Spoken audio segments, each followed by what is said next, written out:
The King's Avatar audiobook by Kevin Chapter 1561.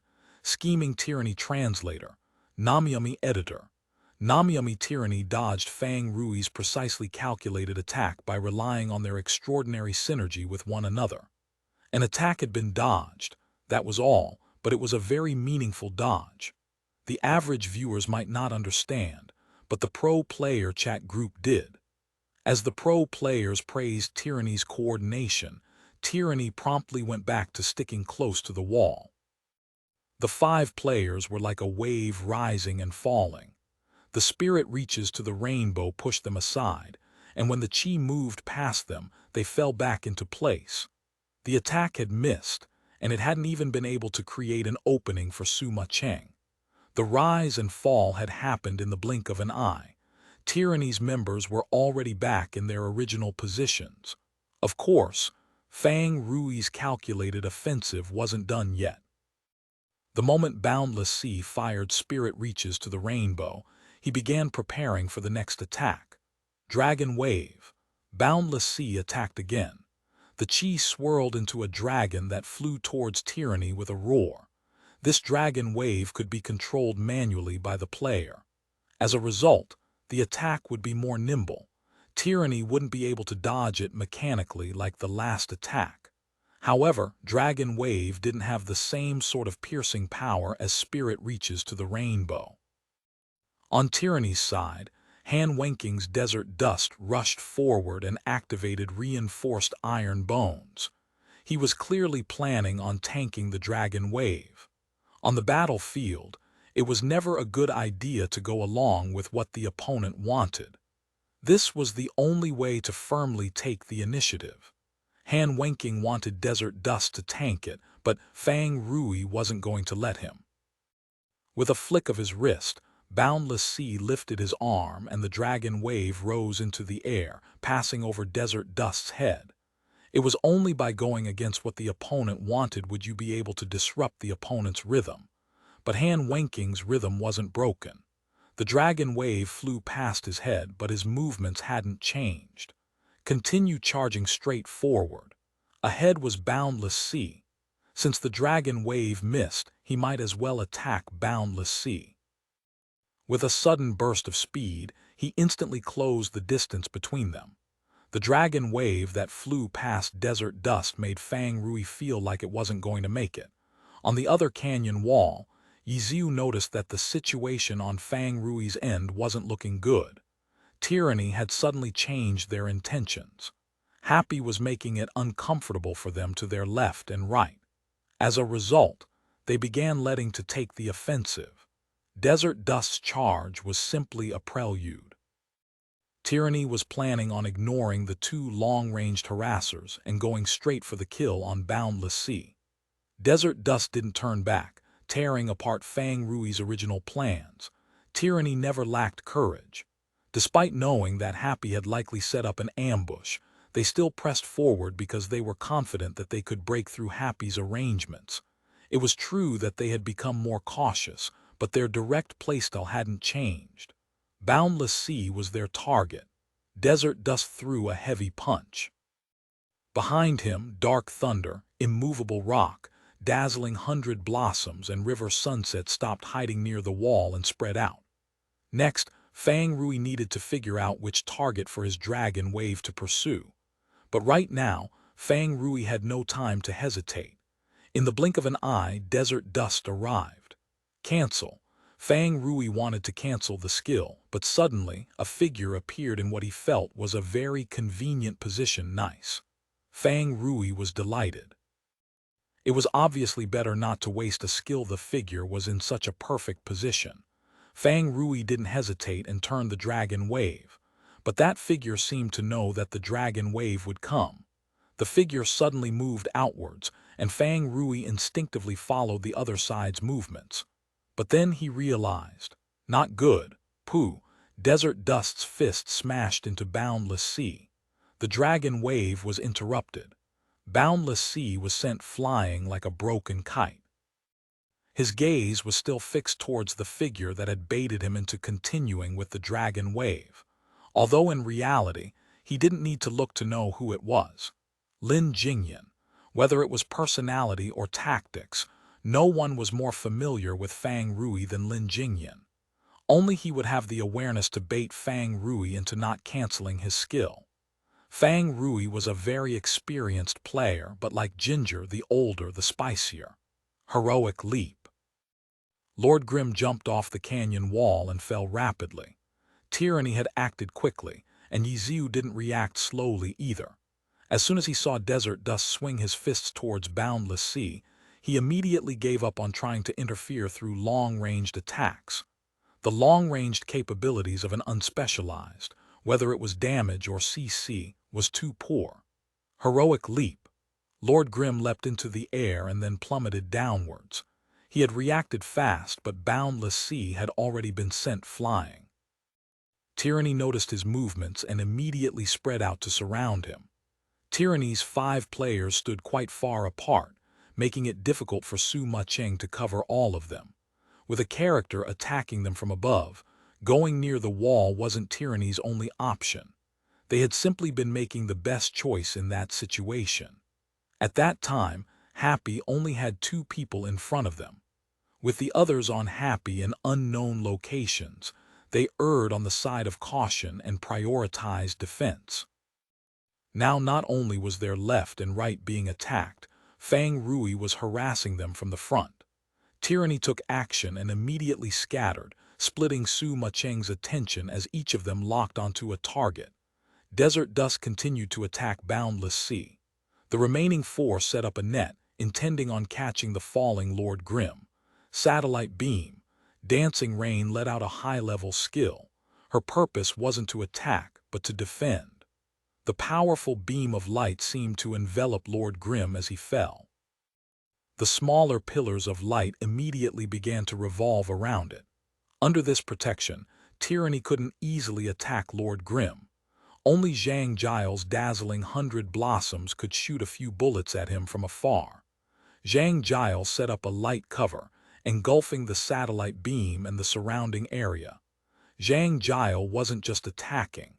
He wanted to use the light cover to shield his teammates. At the same time, it would prove a hindrance to Suma Cheng. The 2 sides seemed to have no way of immediately attacking each other. However, Zhang Giles' 100 Blossom style was too grand, requiring an enormous consumption. Soon, because many of his skills were on cooldown, he had no way of keeping up the cover of light. But gradually, as the light dispersed, it revealed 2 figures that were unexpectedly rushing towards Boundless Sea instead of Lord Grimm. River Sunset and Dark Thunder, 2 fighter classes, also targeted Boundless Sea. Their intentions on surrounding Lord Grimm had been a feint to seal off Yiziu's next movements and to attract Suma Cheng's attention. With the cover from Zhang Giles' dazzling 100 blossoms, by the time their intentions were revealed, Happy would have lost the opportunity to respond immediately. Boom, boom, boom. Suma Cheng's dancing rain tried to stop them, but both fighters had activated reinforced iron bones. Under super armor, they marched through Dancing Rain's attacks. At the same time, their bodies flashed with white light. Zhang Xinji's immovable rock was healing them. Attack these 2, or interrupt the healer. Either way, there was no way for Suma Cheng to stop the 2 from reaching Boundless Sea. What about Yiziu? Lord Grimm was trapped by Zhang Giles' shrinking blossoms of light. Previously, he had spread the light cover too wide. After the skills went on cooldown, he had no way of keeping it up. But he could do it if he shrunk the area of effect, since he was only facing against Yiziu. Zhang Giles didn't only respond to the situation at hand, but also thinking ahead. A few seconds ago, Tyranny had been in an uncomfortable position, but in a short moment they had turned it around. Under Tyranny's pressure, Happy's weakness at the moment was made clear. They had less people. Why? Why didn't Happy go all out with their ambush? Because Tang Ru's soft mist had suffered heavy injuries during her escape. She needed time to heal. With her way of fighting, if she had entered the battle at critical health, Tyranny would have likely killed her off in one wave. Not even Happy's healer would be able to save her. Happy had set up their ambush, slowly bringing their players in to stall for time and let Soft Mist recover more health. But when their ambush was broken through, a fatal weakness was revealed. No wonder Tyranny pursued them so closely. They were biting fiercely onto Soft Mist's low health. Because of Soft Mist's low health, Happy is practically lacking a combatant. She can't directly join the fight. Could they have intentionally let Soft Mist go? They guided Happy into setting up this flimsy ambush. If Soft Mist had died, Happy would have a full health character on the battlefield. Wouldn't Happy's ambush be much more threatening then? When the pro players saw this scene, they started typing like crazy into the QQ chat group, discussing their viewpoints. Happy being in a disadvantageous spot hasn't changed since Tang Ru ran into Tyranny. Tyranny has been taking advantage of this point. Truly cunning. Just watching it scares me. What will Happy do? What about Tang Ru, Soft Mist? She has to come out and attack now, no. Maybe switch with that summoner. But it'll be difficult for a summoner to open up this situation. She's coming out. The pro players also had the spectator view. The broadcast also knew where the key point lay, and a small window appeared focusing on Soft Mist. Fuck, this is staking it all on one throw. Everyone was surprised by Happy's move. Both Happy's battle mage and summoner had come out. In other words, they had switched out their healer. Chapter 1562, Former Radiance. Chapter 1562, Former Radiance Translator, Namyami Editor. Namyami in the team competition of the playoffs. Happy switched out their healer. Everyone in the alliance knew how bold Happy was and knew that they would occasionally make an unconventional gambit. However, no one thought that they would dare to do so in this life-and-death playoffs match. A fully offensive team, staking everything in one throw. In competitive play, these two phrases went hand in hand. When the formation came into play, it meant that there was no retreating. A team without a healer could only push forward and attack. There was no second option. However, in the eyes of the pro players spectating the match, none of them felt like Happy was at a point where they needed to take this step. Su Macheng's dancing reign stood at an absolutely safe position, and with her support, it wouldn't be a problem for Yi Ziu's Lord Grimm to climb back up again and reach a safe position. Fang Rui's Boundless Sea was being attacked by 3 players and was indeed in a difficult situation, but with his cunning, he should be able to escape if that was his only goal. The confidence in Fang Rui from the pro players showed just how much trouble he had given them over his career. However, after watching for a while longer, they realized that if Fang Rui wanted to rely on his dirtiness to escape today, he would encounter an obstacle that he had never encountered before. Among the players attacking him was one called Lin Jingyan. The one who understood him the best was his opponent. Roll, twist, feint, turn. Through Boundless Sea's dirty tricks, Han Wenking's Desert Dust staggered into a bad position. Song Qiang was still too inexperienced and lacked the foresight. His River Sunset wanted to attack, but he discovered that he was being blocked by his teammate Desert Dust. Did he escape? A brick crashed into Boundless Sea's face. Lin Jingyan's Dark Thunder. The attack wasn't nearly as striking as the attacks from the 2 strikers, but whenever Boundless Sea was able to create an opening, Lin Jingyan's Dark Thunder would always be there to seal it off. It had only been a short moment, yet it had already happened 3 times. It had only been a short moment, yet Boundless Sea had already lost a third of his health. Because of Lin Jingyan, Han Wenking and Song Qiang could focus fully on attacking, because the task of preventing Fang Rui from escaping belonged to Lin Jingyan.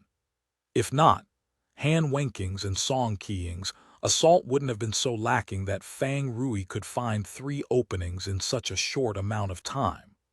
All of it was because Han Wenking and Song Qiang didn't care about giving him openings because Lin Jingyan had their backs. In the group arena, Lin Jingyan had been the main reason that Tyranny had fallen behind.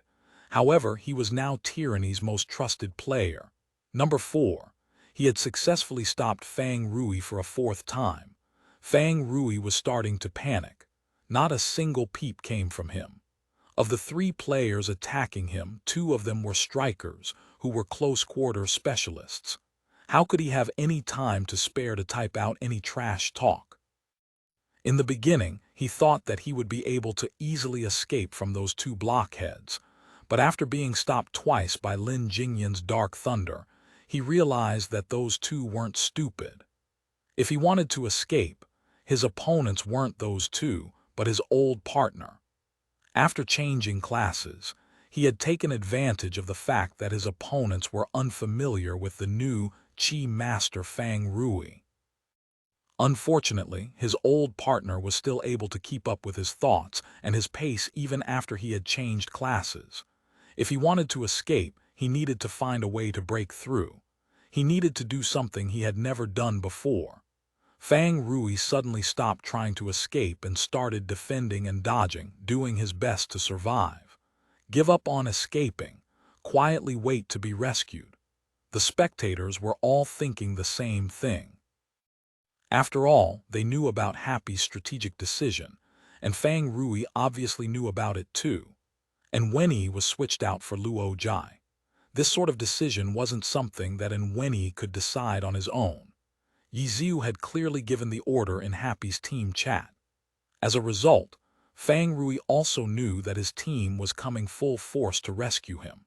It was unlikely that Tyranny wouldn't think of Happy coming to rescue him, but it was unlikely that they would expect Happy to give up on their healer. In Tyranny's preparations against Happy's rescue operation, Tyranny would likely be considering either a battle mage and cleric, or a summoner and cleric situation. Was Happy trying to surprise Tyranny?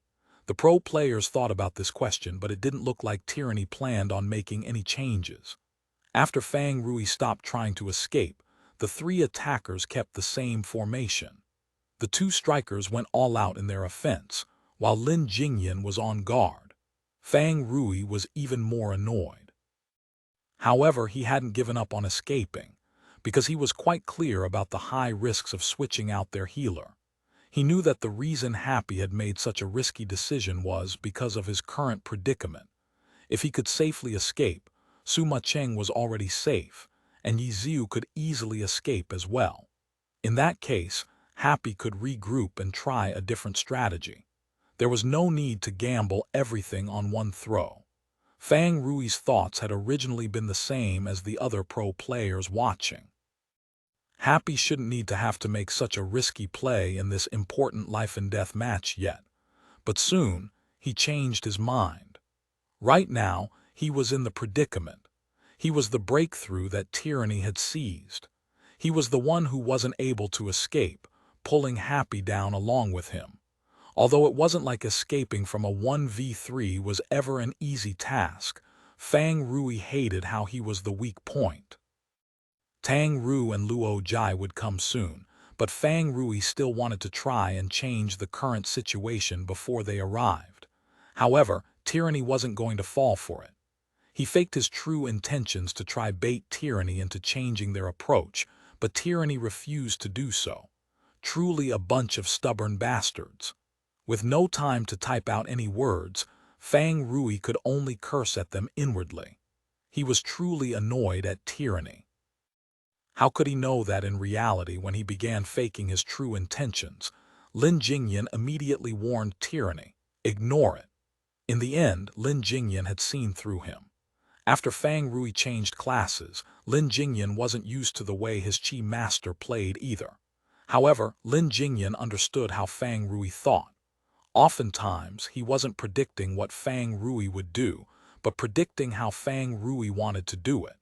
He wasn't looking at Fang Rui's methods, but rather his intentions. With his 2 teammates pressuring Fang Rui, he was able to get a more precise read on him. Fang Rui saw that his plan wasn't working and could only try switch it up again. If trickery doesn't work, then try brute force. Fang Rui decided. He tossed aside his dirtiness and suddenly began trying to brute force his way out. At this moment, a message popped up in Happy's team chat. Lin. The message came from Yiziu. Artillery fire soon followed. Sima Cheng's dancing rain suddenly increased the pressure towards his side. In an instant, artillery shells rained down. Perfect. Fang Rui cheered. This sort of surprise almost made him cry out in excitement. Team competition. On this stage, you were never alone. When you needed help the most, your teammate would always support you. Boom, boom, boom. Artillery shells blotted the sky. Amidst the flames, Boundless Sea swung his fists. Speary the swirling chi carried Boundless Sea as he shot forward. His target, Dark Thunder. To break through, Fang Rui chose his old partner. Familiarity was something both sides could use as weapons. Fang Rui felt like he had a better chance breaking through against Lin Jingyan than those two strikers. Moreover, Sima Cheng was providing support towards this side, which came from Yi Ziu's orders. It seemed like Yi Ziu had thought the same as him. Dark Thunder backed away.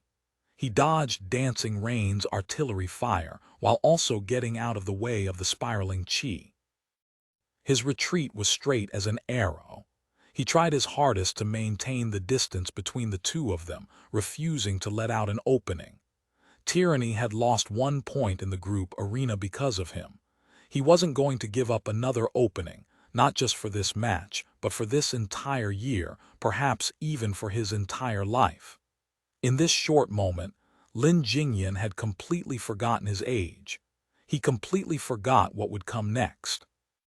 He only knew that he needed to stop Fang Rui from escaping no matter what.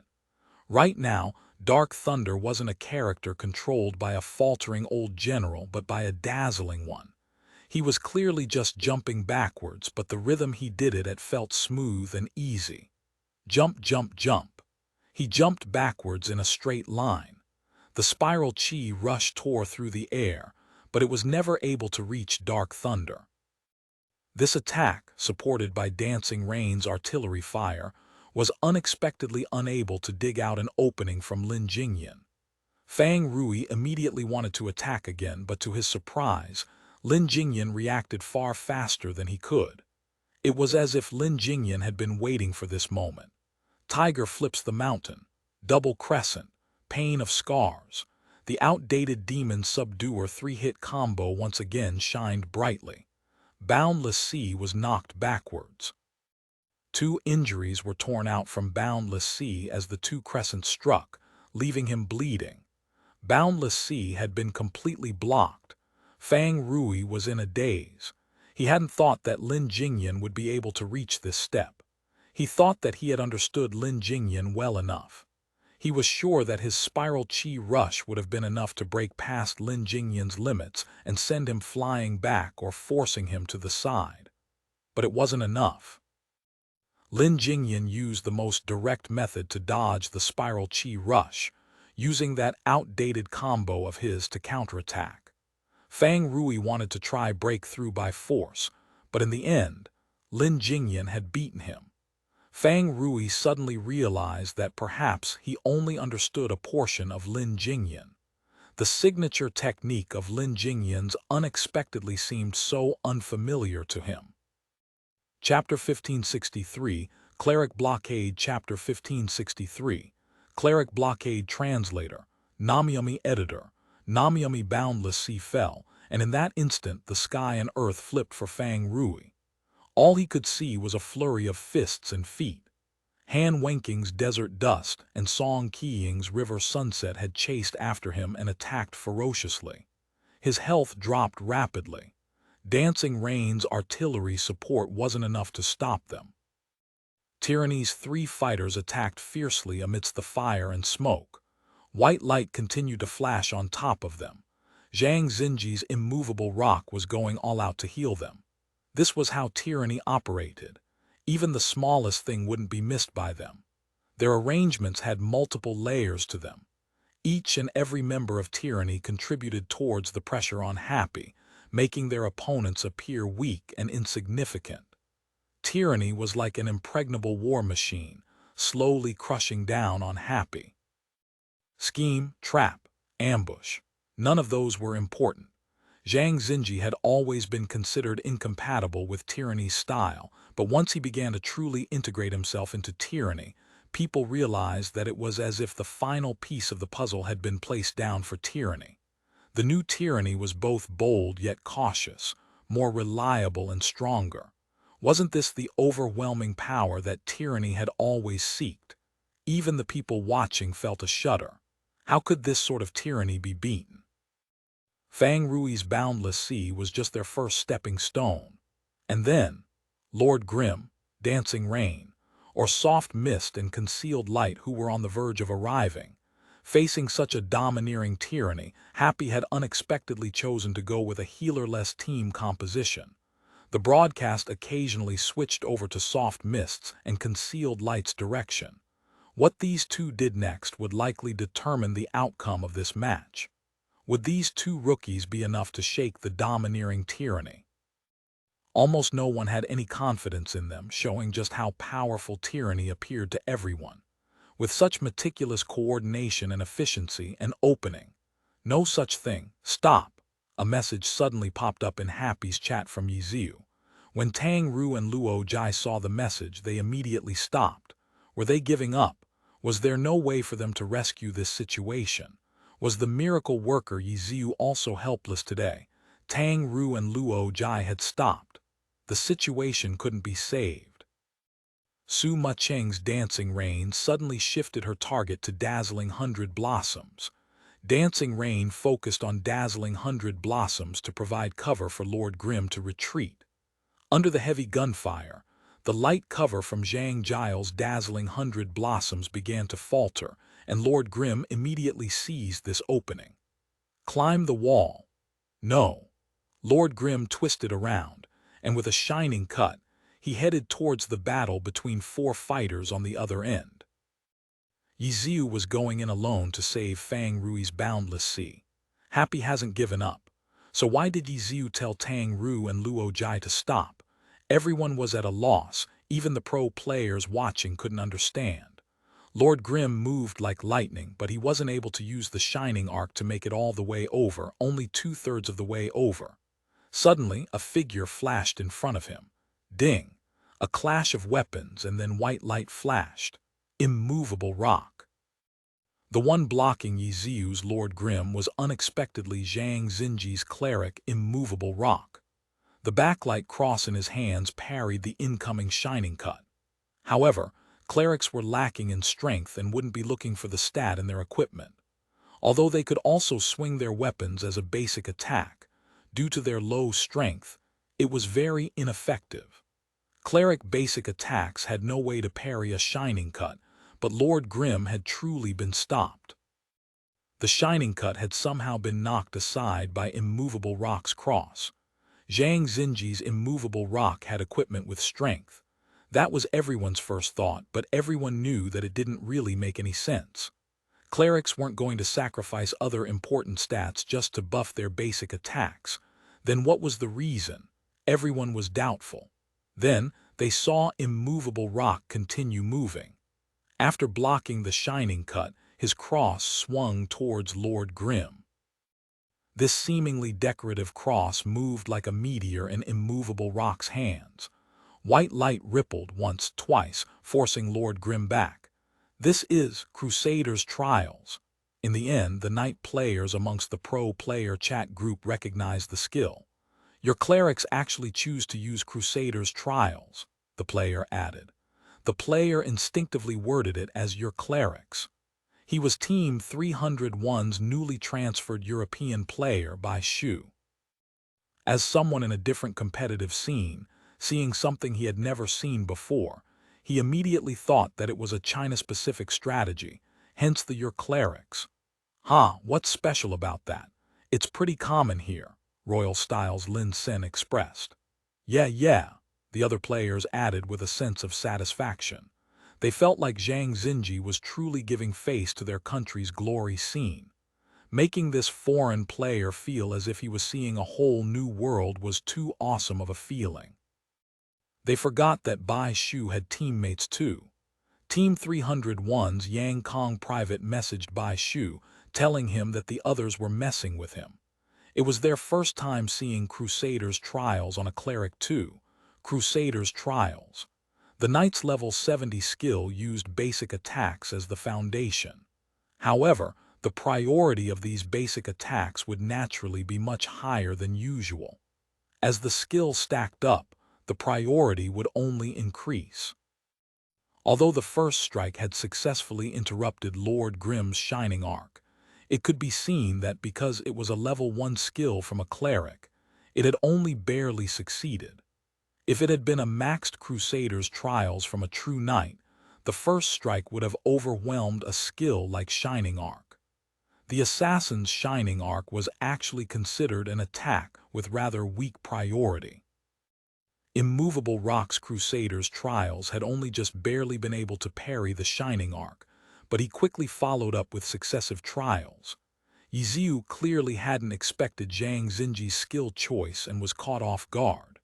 No matter how experienced he may be, he had never met a cleric whacking him with a cross.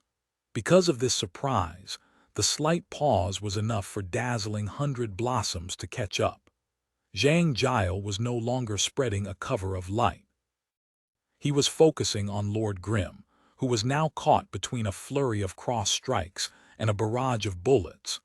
With this delay, the distance between Yiziu's Lord Grim and Boundless Sea had pulled away. Yiziu perhaps felt it more clearer than anyone else how troublesome the current situation was. The battle strength that tyranny displayed had surprised him. He hadn't thought that tyranny would be able to find their rhythm in this life-and-death match. The current tyranny was no longer the tyranny that Yiziu was familiar with. Tyranny had reached a new realm. Yiziu could only tell Tang Ru and Luo Jai to stop. They had no way to break past tyranny's wall at the moment, which was why he tried to scout them out himself, while seeing if he could help Fang Rui as well. In the end, nothing came out of it. Zhang Xinji's immovable rock had blocked his way forward. Crusader's trials. For a cleric to choose this sort of skill, why? Was it in order to contest with the enemy for a short if the enemy closed in? In any case, the Crusader's trials had been very effective. Yiziu's Lord Grim had just stepped on the gas pedal, but before he could even accelerate, he had to step on the brakes. "Don't worry about me," Fang Rui typed out in the public chat. The enemies had surrounded him, and since Tyranny was suppressing Happy, it wasn't hard for Tyranny to figure out what Happy wanted to do. For example, Yiziu's Lord Grim suddenly turning around. Zhang Xinji immediately realized that Yiziu still wanted to save Boundless Sea, so he was able to react in time and block him. If this sort of suppression could be utilized well, it was enough to decide the winner of the match. Fang Rui's declaration was rather solemn. He was Happy's left and right arm, but right now, it was as if he were poisoned. If this continued, the poison would likely spread to the entire body. If he was cut off promptly, although it would be a heavy blow to the team, it would not be fatal. How this situation should be handled was a difficult problem, especially in such an important match. It was difficult and there was no time for any hesitation. What would Yiziu do? Everyone was focused on Lord Grim. The broadcast felt like if they moved the camera even slightly away from him, the crowd would start cursing violently at them. Lord Grim stepped forward and sword light flashed. Sword draw. Yiziu hadn't given up. He still pressed forward. Clerics didn't have any close-range methods. Crusader's trials was now on cooldown. Zhang Xinji's immovable rock could only use his body to block. However, this sort of sacrifice was bearable. Sword light struck immovable rock. Although he had also swung his cross without help from a skill, it was practically ignored. Moreover, sword draw itself had high priority. But this seemingly negligible resistance was able to provide an opportunity for immovable rock. Immovable rock wasn't pushed back as far as a result. A beautiful bullet shot towards Lord Grim from behind. Zhang Xinji had tanked the hit because he didn't want Lord Grim to get past him. Zhang Jiao's dazzling 100 blossoms was behind Lord Grim, carefully watching over him. Hua. Suddenly, at this moment, the umbrella unexpectedly opened while the sword was halfway pulled out. But the shield was only for a split second as another sword light flashed out. Compared to the previous one, it was brighter and stronger. Downwind sword slash. A streak of blood flew into the air, and immovable rock was thrown to the side. Lord Grim had opened up a path. Chapter 1564, Magnetic Field Coil. Chapter 1564, Magnetic Field Coil Translator. Namyami Editor. Namyami. Lord Grim swept past immovable rock. Zhang Xinji saw it, but he had no way to stop him. However, from his angle, he was able to see Lord Grim pull something out from his folded umbrella. What is that? This sort of movement must be a skill, but what was it? The worst part about the unspecialized was that it was practically impossible to make any predictions on one. Careful. Zhang Xinji could only give out a vague warning, but with how little tyranny communicated in the chat, it could be seen just how concerned Zhang Xinji was. For him, the unknown was the most terrifying. Tyranny couldn't ignore Yiziu. Even the inexperienced rookie, Song Qiying, had learned to never underestimate Yiziu. Facing him, anything could happen. However, that didn't make Zhang Xinji's warning meaningless. Tyranny's players knew very well that Zhang Xinji wouldn't warn them simply as a reminder. If he spoke, it meant that something had happened already. It wasn't clear what that something was, but it was enough for them to be careful. Tyranny's three strikers immediately looked towards Yiziu's Lord Grim after the warning. Was an attacking coming? This was the signal that they got from Zhang Xinji's warning. Sure enough, Lord Grim had yet to close in when he threw a grenade with his left hand. The three were surprised. If it was just a normal grenade, it wouldn't be hard to deal with. But for an unspecialized, it might not be a normal grenade. Was it a special grenade from a Spitfire skill, such as an implosion grenade? There was too little time for Tyranny to ponder over it. This would be a test of their eyesight. What did the grenade look like? If they couldn't tell, they wouldn't be able to respond. Norm, a single word popped up in Tyranny's team chat.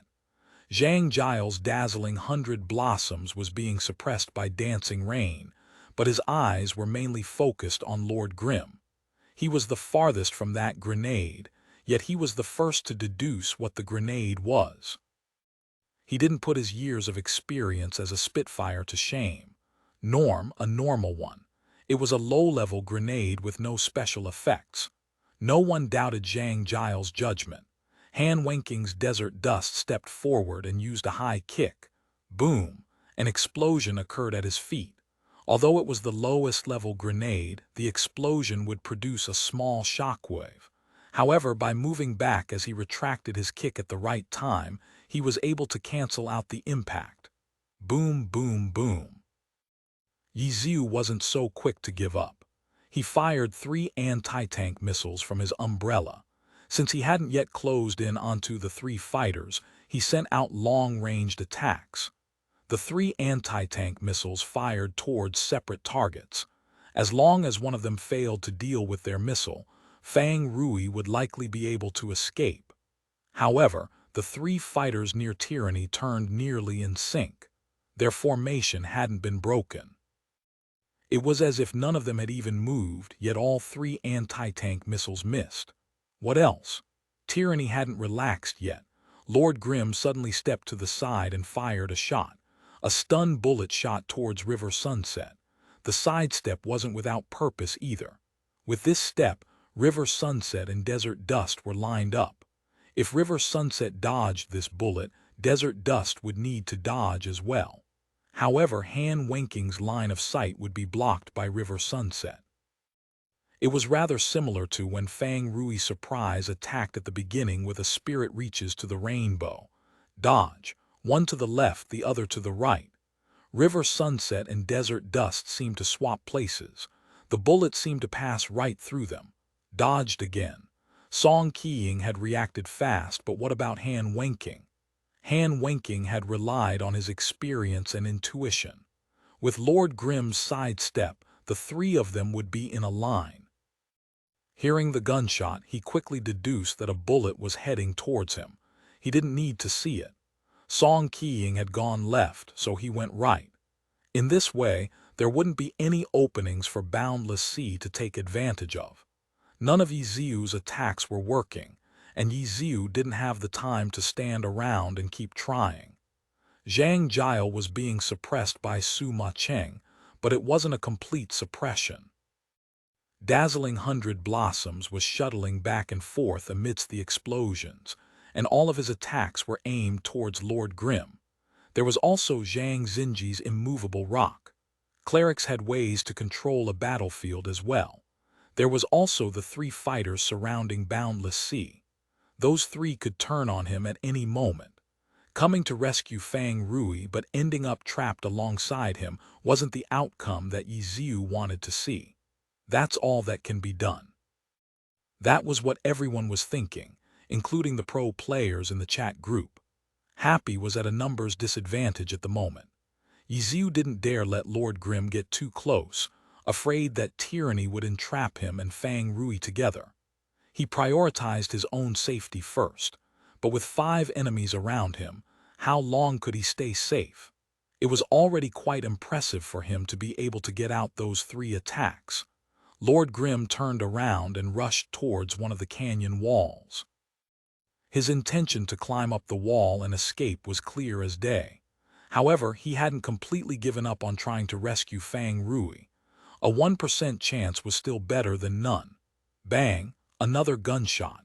This time it was a floating bullet. If the bullet hit, it would knock the target into the air and create an opening in Tyranny's encirclement. Unfortunately, this attack had missed. River Sunset, who had been the target, sidestepped it. Out, the moment the gunshot rang, Yiziu typed out a message in the chat. Out. Were Tang Ru and Luo Jai going to start moving again? Brief but imprecise messages were like torture towards the audience. Fortunately, the answer would soon be revealed. The person going out was Fang Rui. Boundless Sea immediately moved towards where River Sunset had originally been. That was considered an opening. Would he be able to break out? It was just half a body length of distance. River Sunset needed only 1 step to get back to where he had been positioned originally and attack. Would Boundless Sea be able to break past this sort of defense from a striker? Fang Rui didn't seem to even consider it. Boundless Sea rushed forward and even attacked back, using what strikers specialized in. Front kick. A low-level striker skill.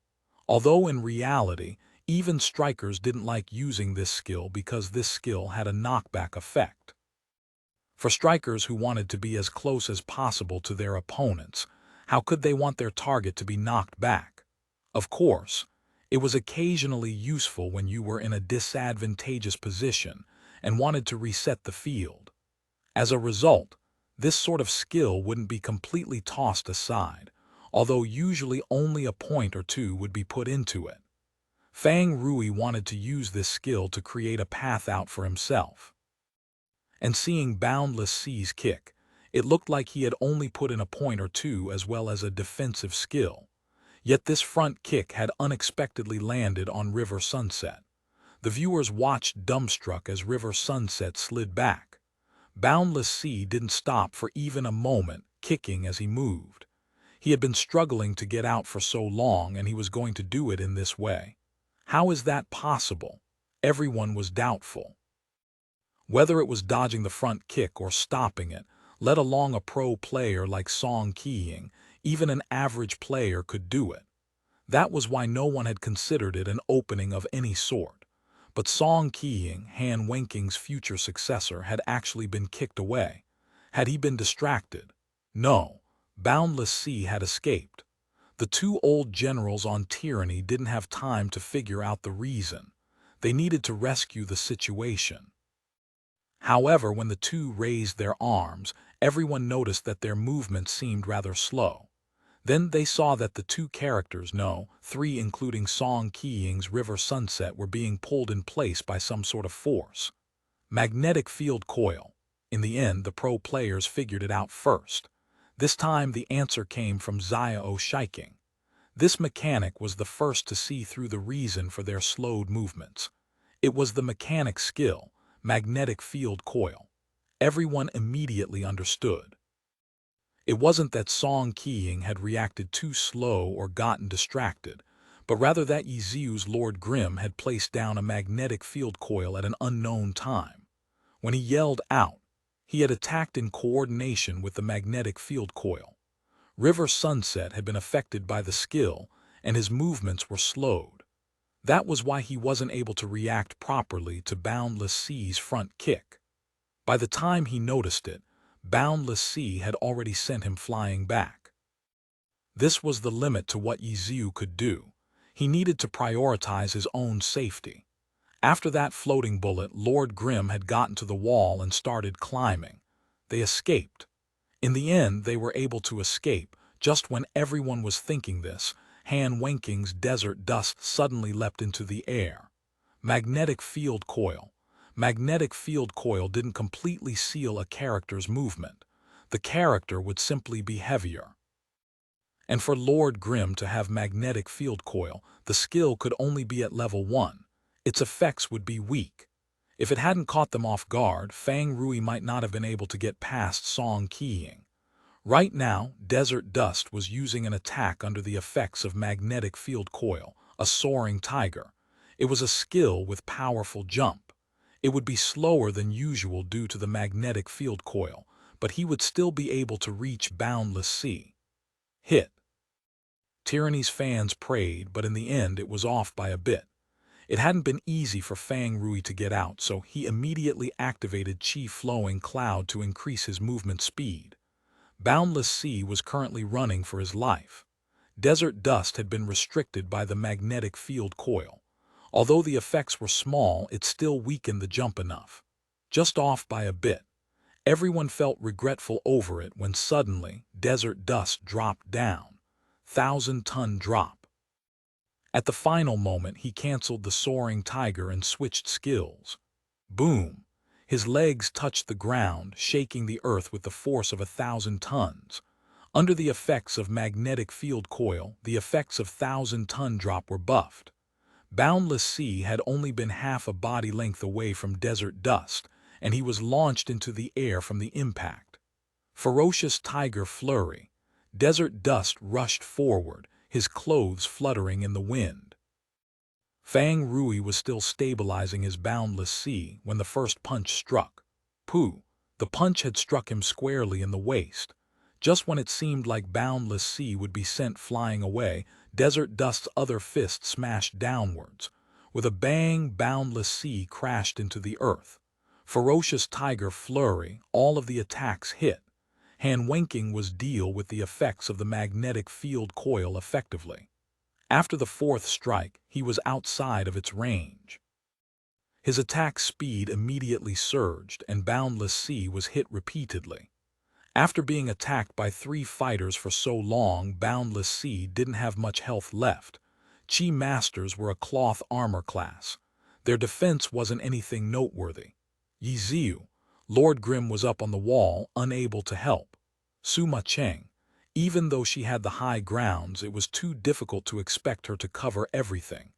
It wasn't only a matter of stopping Han Wenking. Lin Jingyan and Song Qiying were also rushing towards Boundless Sea. After 10 minutes and 42 seconds, Fang Rui's Boundless Sea was killed. Chapter 1565, A Poor Performance. Chapter 1565, A Poor Performance. Translator, Namyami. Editor, Namyami. The cheers were thunderous. No matter how low Soft Mist's health may be, she wasn't dead. This sort of lead felt unstable. No matter how dire Boundless Sea's circumstances may be, if he wasn't dead, circumstances could always change. But now they could finally be at ease. Boundless Sea was dead. His name had turned gray. He had already left the match. Tyranny had won a 1-point lead. In terms of overall points, it seemed to be even. However, a 1-point lead in the team competition also meant a numbers advantage. The point wasn't the most significant part. This lead would tip the balance of the team competition. Tyranny's stadium resounded with an ocean of cheers. Even the Li Yibo began livening up and started shouting rapidly.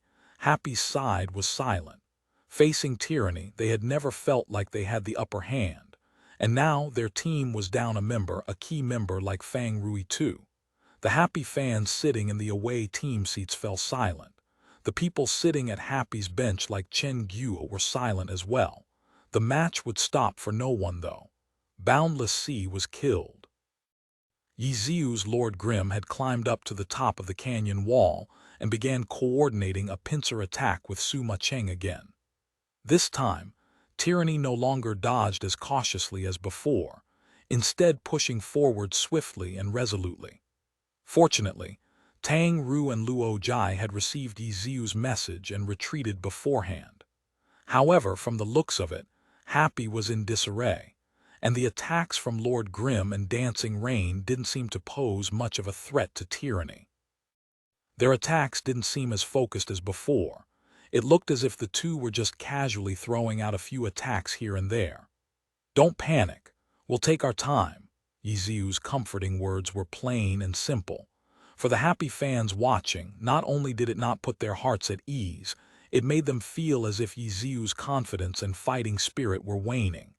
But soon, message after message jumped out in the chat. These weren't words of comfort or encouragement, but instructions. The match wasn't over yet. Yiziu gave out clear orders, showing his belief in his team. Fang Rui could also see these messages, but he no longer had the ability to carry them out anymore. What was I able to do? Fang Rui couldn't help but ask himself. He had come to Team Happy as an all-star player and held the highest salary in the team. Even if he wasn't the main pillar, he could still be considered a core member of the team. This was how the public saw him as, and Fang Rui believed it as well. Happy's team competition lineup always included himself, Suma Cheng, and Yiziu, the three all-stars as the core. Their positions in the team competition were unshakable, and how had he performed? His class change was indeed a big uncertain factor, but many of his high points this season had been a result of his class change catching his opponents off guard. The class change wasn't an excuse. Fang Rui was very clear on this point because the more he played the Chi Master, the better he got. He didn't feel like the class was hindering him in any way. Was this the best he could do? In the playoffs, Happy had fought against Blue Rain and now Tyranny. Although he was a core member of Happy, he had never been the deciding factor in their wins. Wei Chen and Luo Jai, the two players with the fewest appearances on stage, had been more important in the playoffs. The few times that they had appeared, they had contributed significantly to their wins.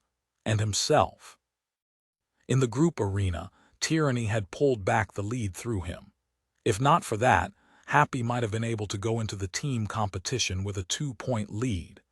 In the team competition, he had unexpectedly been the first to be killed. His teammates had set things up well for him, but what was he able to do with it? A spirit reaches to the rainbow, and then Fang Rui felt too ashamed to think of everything else that came afterwards. Even at the end, Yiziu had done his best to give him an opportunity to escape, and the outcome. Tyranny had caught him, an unfavorable position, a numbers disadvantage. Fang Rui didn't want this sort of excuse. In Wei Chen's game against Blue Rain and Luo Jai's game against Tyranny, they had made decisive plays, pulling Happy back from a disadvantageous situation. Yet he wasn't able to do so. Fang Rui felt ashamed. At the same time, he also kept watching the unfinished match attentively. "We have to win. I still want to play well," Fang Rui mumbled to himself as he watched his teammates on the stage. Back on the battlefield, Happy had regrouped under Yiziu's orders. They clearly didn't want to continue fighting with Tyranny here. They wanted to reset the battle and fight in a different place. During this gradual process, Happy's players began to regain their calm. Even Yiziu had felt distressed over the loss of Fang Rui. He wasn't nearly as calm as he appeared. The others were even more so. Luo Jai's palms were covered in sweat.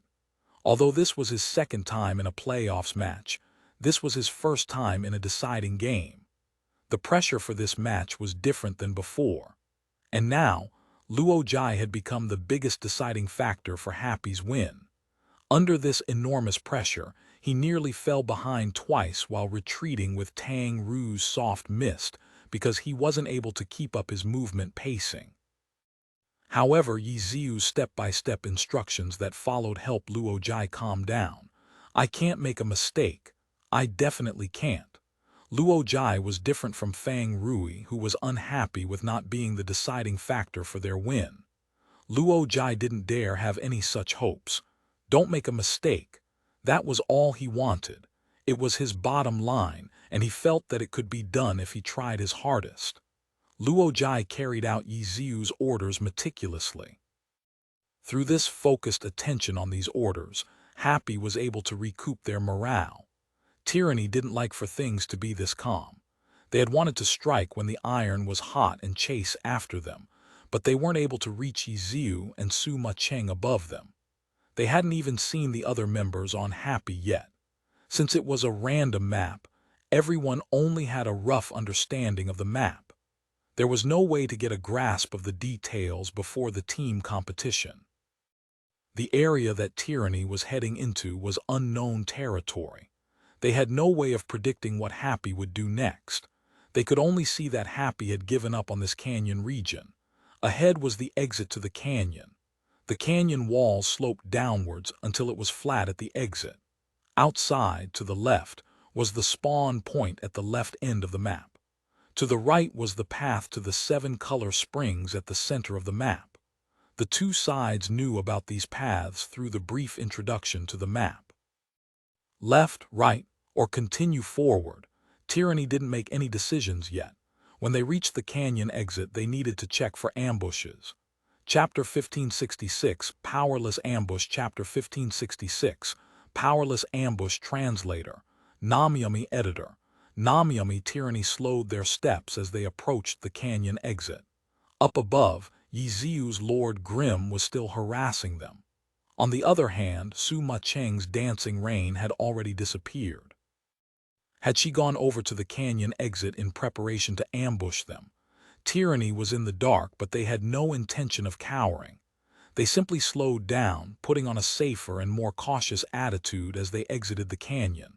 Left, right. Each of the 5 members of Tyranny looked in a different direction as soon as they exited the canyon. Both left and right. Wyvern, Thunder, Eagle, Spirit Cat, Frost Wolf. 2 above, 2 below, hiding to the left and right of the exit. Concealed Light had summoned his 4 beasts and had them lie in wait for Tyranny to come. As soon as Tyranny rushed out, before the summons moved, a cannon shot could be heard. Dancing Rain, who had rushed down from the canyon wall ahead of time, also came to the exit to set up an ambush. When she saw Tyranny, she immediately attacked. Artillery shells and the 4 beasts flew towards Tyranny. At the same time, a Devil's World flower appeared in the center of Tyranny's formation. Boom, boom. Explosions sounded, not just once either. Dancing Rain's artillery fire had arrived. However, a grenade had also been thrown by Dazzling 100 Blossoms.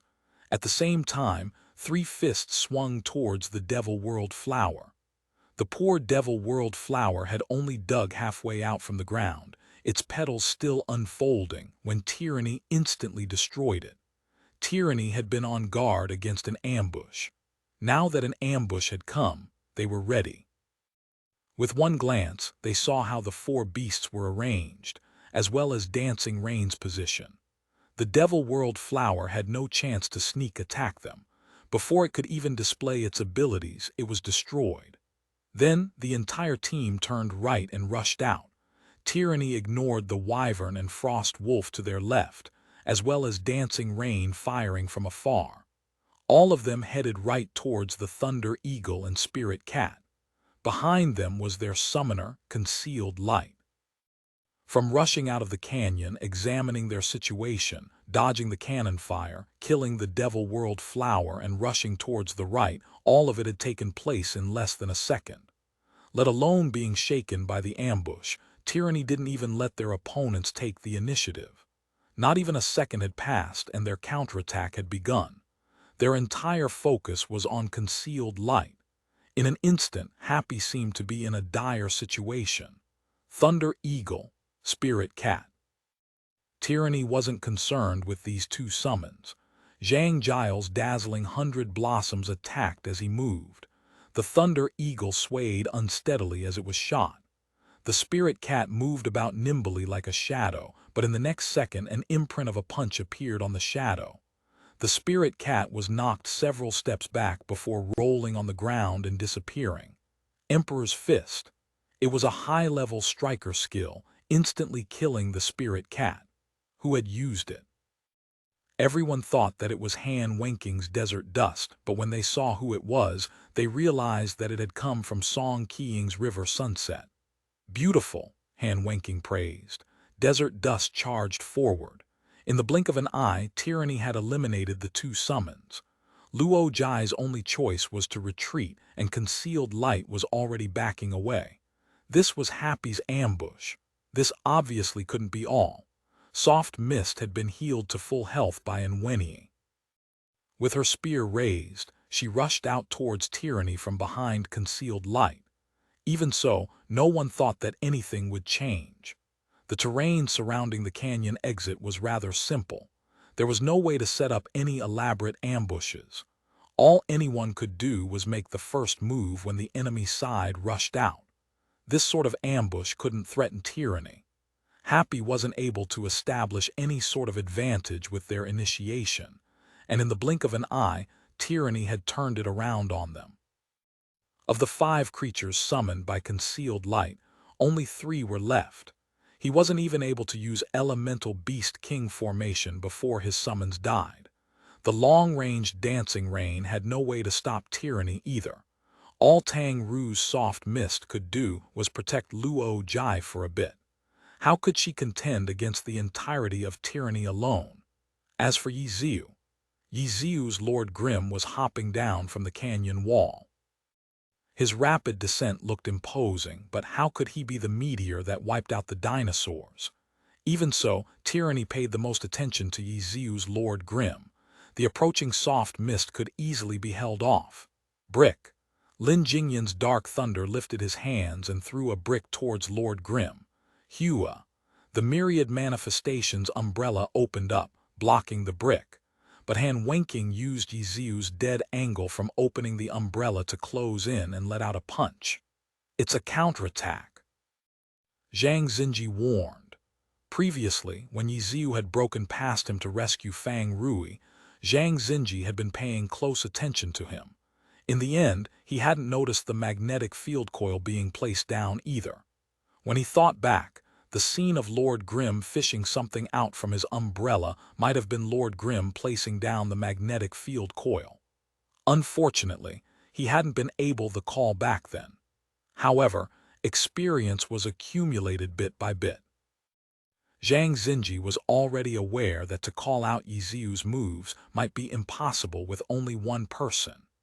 Not only did his myriad manifestations umbrella making things complicated by opening up such a wide range of skills, Yi Ziu could also use it to hide his character's movements.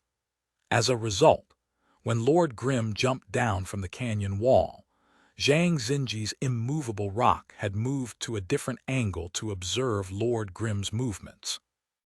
When the myriad manifestations umbrella opened, immovable rock moved to Lord Grim's side.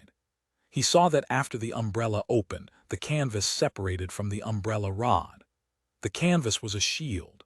In the other hand was something else, but either way it was a common move from knights. Through his different viewpoint, Zhang Xinji was able to immediately determine what skill Lord Grim would likely use. Maelstrom counterattack. It was a skill where the shield absorbed a blow, while the other hand counterattacked. When the Night Awakening skill, Night Spirit, was used, the skill transformed into Honest Maelstrom counterattack, reflecting the damage back fully. Lord Grim couldn't learn Night Spirit. His Maelstrom counterattack was only level 1, so the reflected damage was rather limited. But the damage was secondary. This sort of counterattack was enough to disrupt Tyranny's current formation and tempo. Luckily, Zhang Xinji had noticed it and promptly gave out a warning. Desert Dust immediately stopped his punch and jumped out of the way. For Maelstrom counterattack to work, the opponent had to attack first. It couldn't be used as a standalone attack. The previous second, Tyranny had been lying in wait for Lord Grim. The next second, Lord Grim had become nothing but air to them. Han Wenking and Lin Jingyan went to help River Sunset take down Soft Mist. By now, Zhang Giles' dazzling 100 Blossom had killed off the Thunder Eagle. He turned fire, keeping the Frost Wolf and Wyvern at bay.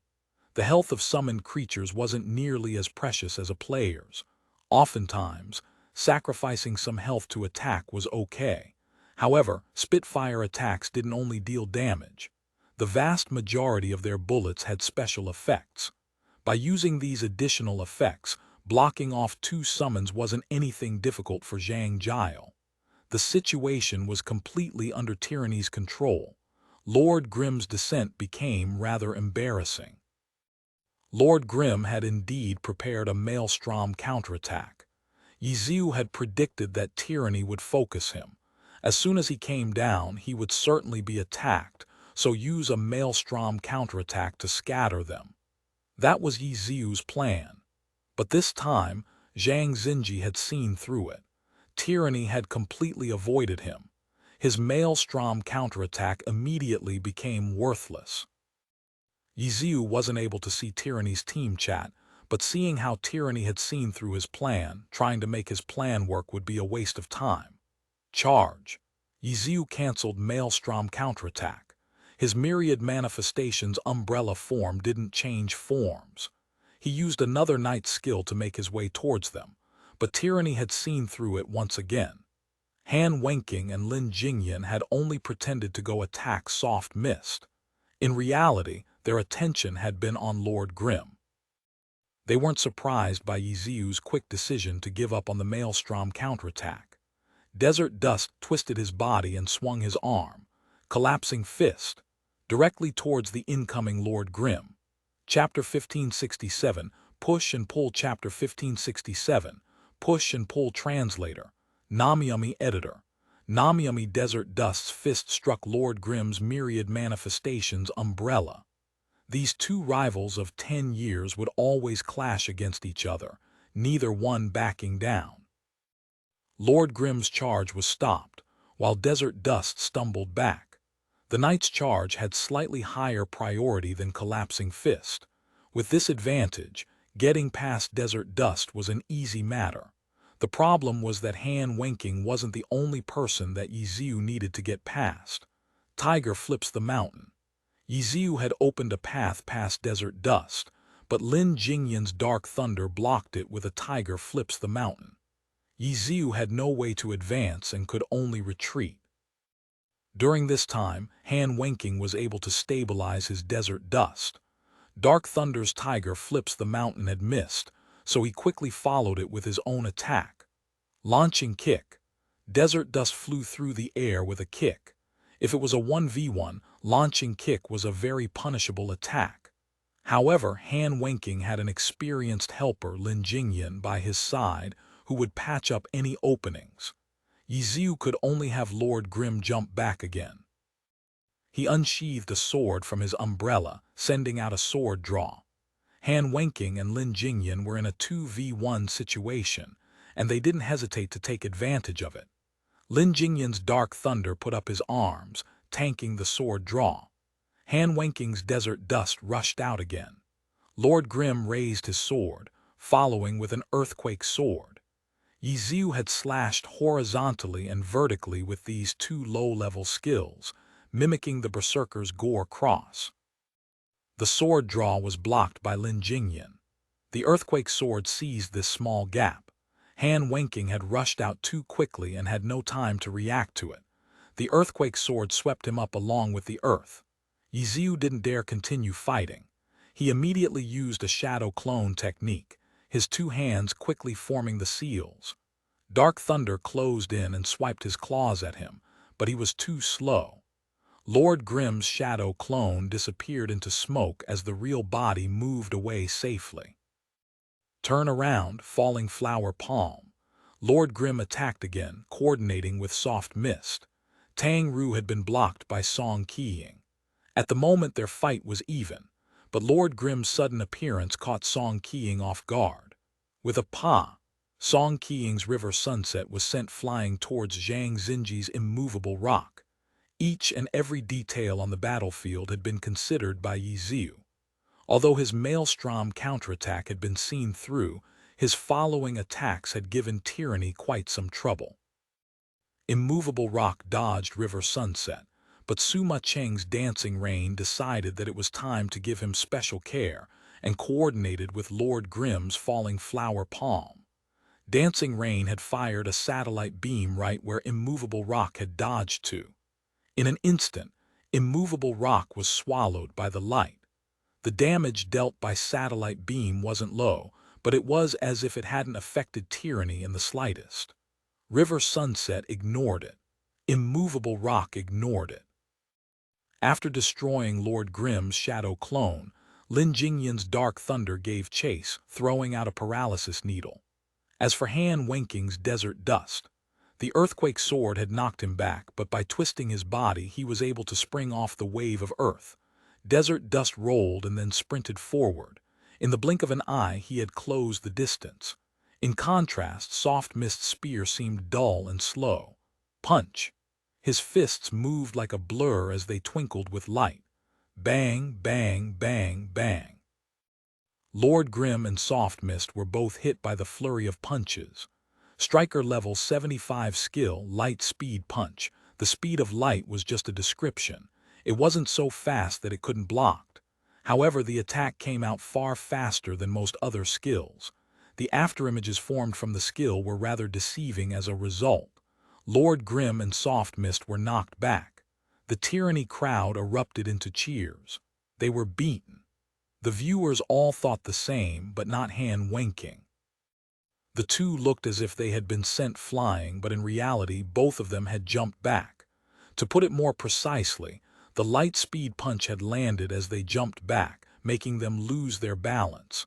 A loss of balance wouldn't pose a problem for those two just based on the fact that they had been able to react so quickly and jump back. Attack. Continue attacking. Don't give the enemy any room to breath, Han Wenking thought to himself. Desert Dust had already charged forward, but he hadn't expected them to counterattack before even steadying themselves. Cloud Whirling Storm. Tang Ru's Soft Mist had been able to sneak in a high-level skill. Soft Mist didn't know what she would need to do to balance herself when she landed. It was very easy to mess up one's rhythm when attacking under these circumstances. Usually, most players would use a quick low-level skill to defend themselves, but she unexpectedly decided to use a high-level skill instead. Magic danced around her spear and then burst out. This is Cloud Whirling Storm. Dark Thunder immediately stopped. Lin Jingyan had originally thought that he had enough space to circle around it, but when the Cloud Whirling Storm burst forth, the range of the magic Aya was far greater than he had expected. It moved extremely irregularly too, so he had no way to predict where it would move to. What is this? The camera switched over to Soft Mist's perspective. She had used the skill while adjusting her balance. Because of her multitasking, her control over the Cloud Whirling Storm was rather messy, but this messiness was what made it unpredictable. Lin Jingyan was gloomy. He knew that the paralysis needle he had thrown struck his target. Lord Grimm wasn't moving, no. It was because the moment that he had jumped back, the paralysis needle had hit him, putting him in a paralyzed state. If they could catch and kill him, their victory would be certain. Lin Jingyan grit his teeth. Dark Thunder immediately activated reinforced iron bones and charged into the Cloud Whirling Storm. The magic assaulted Dark Thunder, crackling as it burned away his health. But with his super armor, Dark Thunder was able to quickly move through it. Powerful knee strike. Dark Thunder immediately leapt towards Lord Grimm, who had yet to land on the ground. Bang! He had only made it halfway through before hitting a target. A spirit cat pounced into the air, intercepting Dark Thunder. The spirit cats had lower priority than Dark Thunder's powerful knee strike, but it could still take the hit in place of someone else. Dark Thunder landed on the ground, while the spirit cat rolled to the side. It was then quickly killed, leaving behind a piece of scorched earth. Zhang Giles' dazzling 100 blossoms had cleared away the summons behind him by now and had shifted his attention to this side. But just when he turned around, concealed light resummoned his dead beasts. As a result, Han Wenking quickly went to finish off the spirit cat blocking dark thunder. The elemental beast king formation created through the four beasts was nothing to be scoffed at. As a result, when facing a four-beast-style summoner, killing off one of the beasts to prevent it from coming into play was very crucial. The spirit cat was instantly killed. The newly summoned Thunder Eagle, Wyvern, and Frost Wolf continued to harass their enemies fearlessly. Yiziu, Lin Jingyan shouted in the chat. There was no time to lose.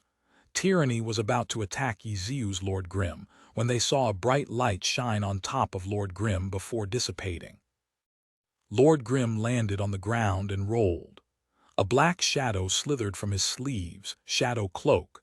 Everyone on Tyranny was experienced enough to recognize that bright light. Purify, a paladin skill that dispelled debuffs and status effects from the target's body. Happy's healer and Wenyi had chosen it to put on his little cold hands weapon. It was a level 1 Purify and could only remove one status effect. However, Lord Grim only had one status effect on him, paralysis. After being purified, he could immediately move normally again. He quick recovered and used Shadow Cloak. Tyranny was able to react in time though, if not, Lord Grim would have been able to catch all of them. The initiative was still held by Tyranny though. After dodging the Shadow Cloak, Tyranny immediately pushed forward again. Happy pulled back. Lord Grim and Soft Mist coordinated with Concealed Light summons, protecting Concealed Light and Little Cold Hands, attacking and retreating. Suma Cheng's dancing rain wandered around on the edges of the battlefield, harassing and disrupting Tyranny's offensive maneuvers, but Tyranny continued to push forward. Although it was a 5v5 again, Tyranny still had a sixth player that could be subbed in. They had the numbers advantage, which allowed them to be bolder and make aggressive moves.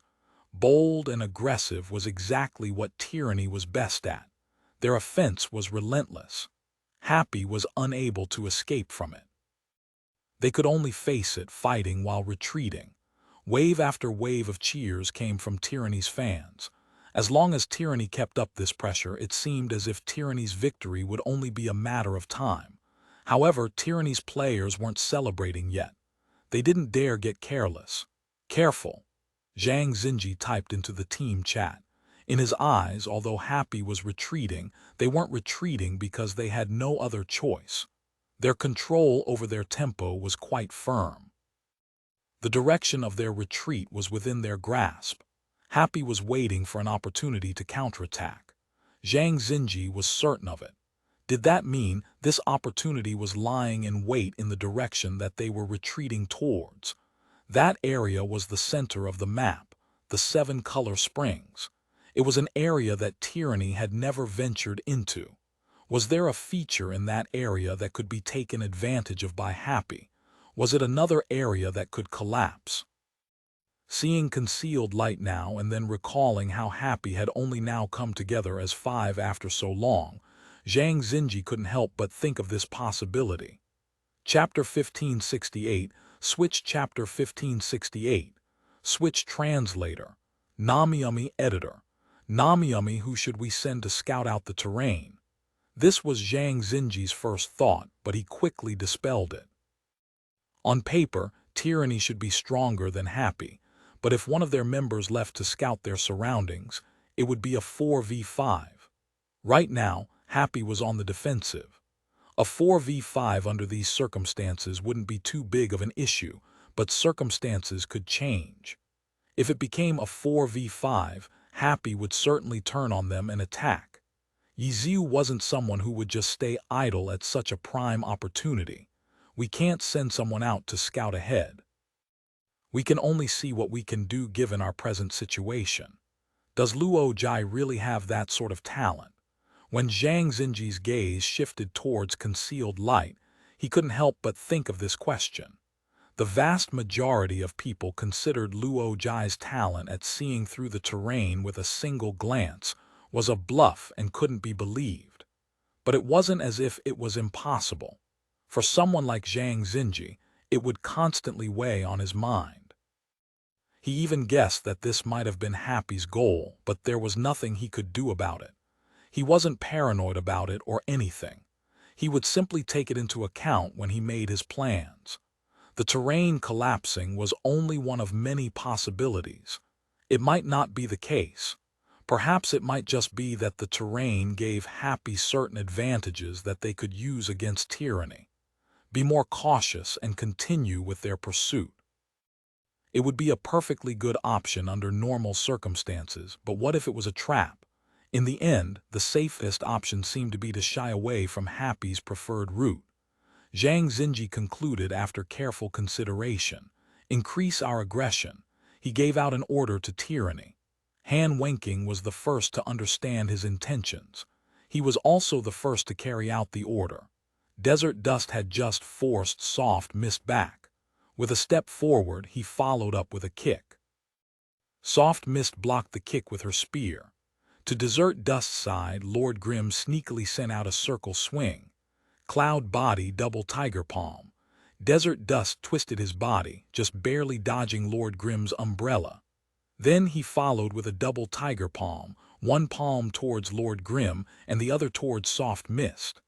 Lord Grimm jumped back and dodged it. Soft Mist sidestepped it and then slid forward, stabbing towards Desert Dust with a dragon tooth. Han Wenqing didn't dodge or block it, striking back with a straight punch. Desert Dust avoided the dragon tooth using the dash provided by the skill, while simultaneously throwing a punch towards Lord Grimm. But as Lord Grimm jumped back, Yiziu counterattacked, using a dragon tooth as well.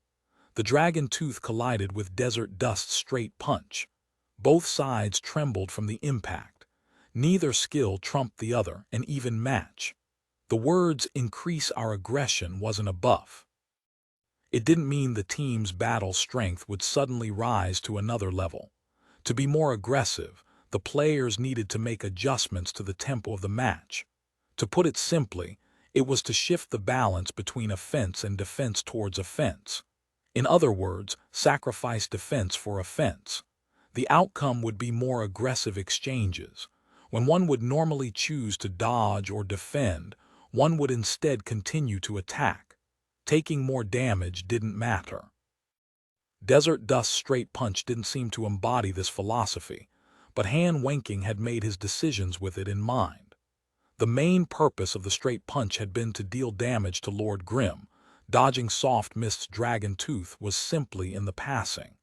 It could be seen as a reflection of Han Wenqing's many years of experience.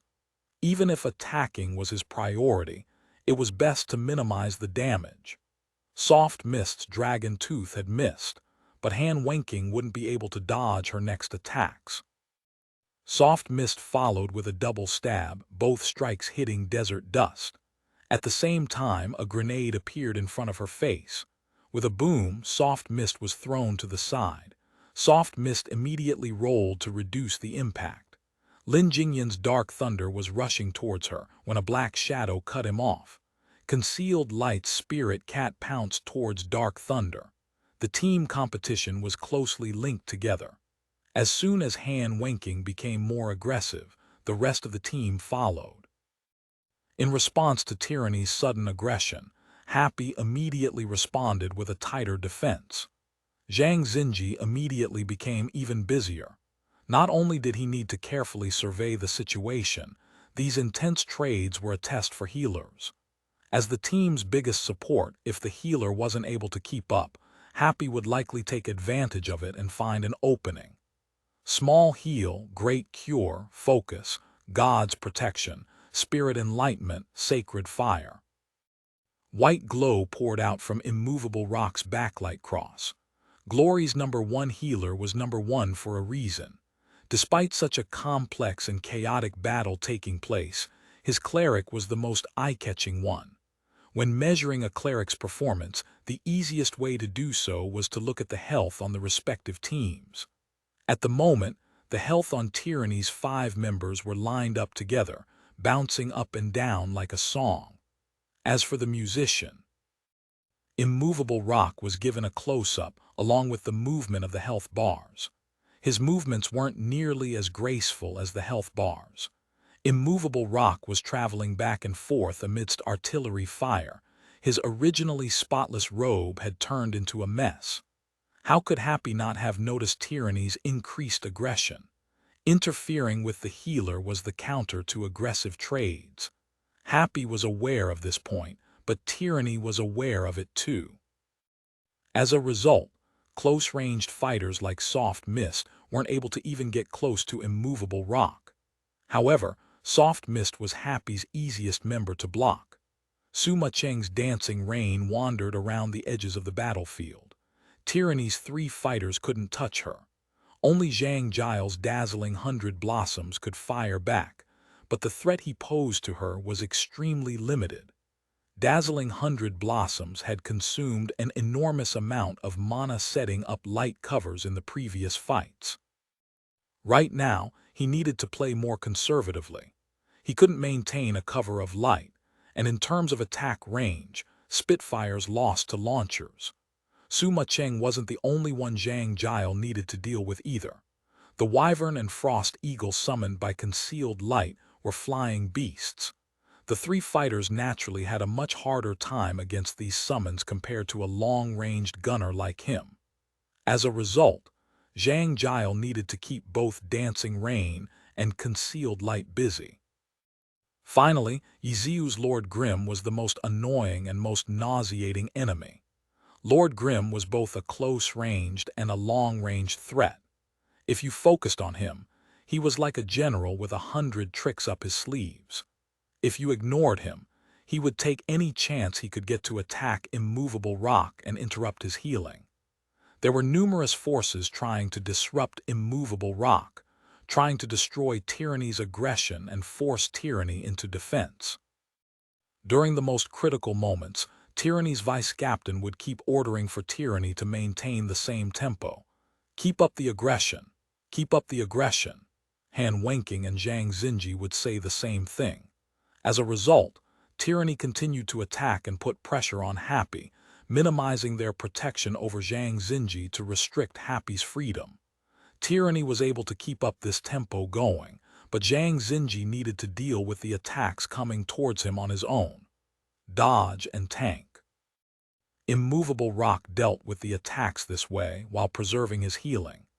The difficult situations that he faced along with the harmonious healing that he produced were 2 intense opposites, making it even more clear just how skilled Zhang Xinji was.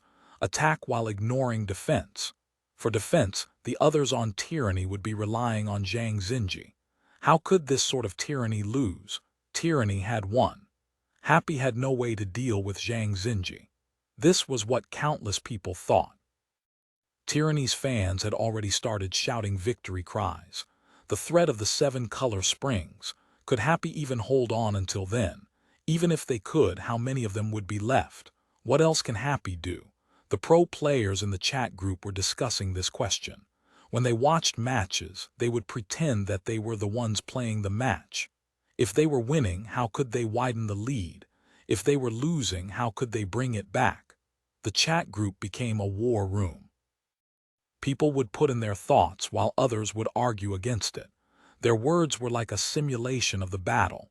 "It's time to go all in," Tiny Herbs Wang Jixi said. He was referring to Happy, of course. If Tyranny kept this up without making a mistake, they would win. Happy needed to do something to save themselves. Everyone knew that interrupting Zhang Xinji was key. From the looks of it, disrupting Zhang Xinji was the only way to affect Tyranny significantly. But doing so wasn't easy.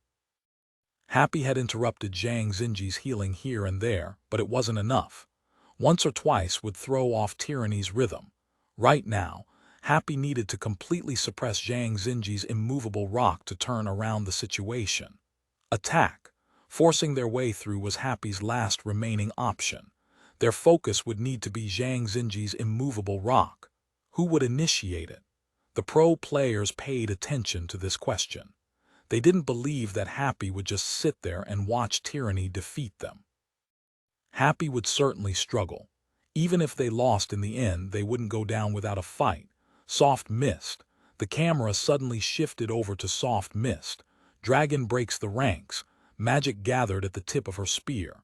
Soft Mist raised her weapon, ready to charge through. Was she planning on breaking past the surrounding enemies to open up a path? However, Tyranny reacted promptly. River Sunset, Emperor's Fist. Spear versus Fist. The clash between the two rookies continued. Dragon Breaks the Ranks was slightly stronger than Emperor's Fist, but not to the point of completely overwhelming the opponent. River Sunset staggered back, but Soft Mist's momentum had been stopped completely.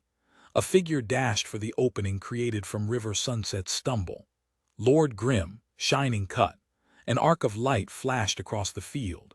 Suddenly, an arm reached towards him from the side. Tiger Flips the Mountain. A brawler mid-level skill, strong enough to block the Shining Cut. Yiziu had wanted to seize this opening to break through Tyranny's defenses, but who knew how many people were carefully watching over his every move?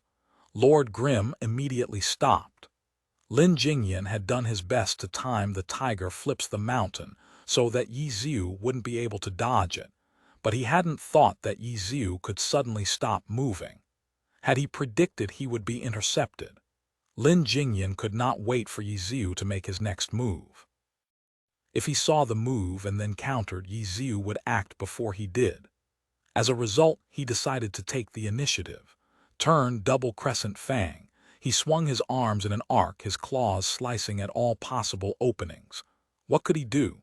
Lin Jingyan looked at Lord Grim and saw his hands moving. Ninjutsu Shadow Clone Technique. It was Shadow Clone Technique again. But isn't it a bit far? If Tyranny wasn't even on guard against this move from Yiziu, then their years of experience were a waste.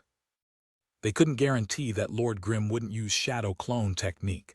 After all, the hand seals to form it were extremely quick. Ninja seals could be done whenever he wanted to. It was difficult to interrupt it.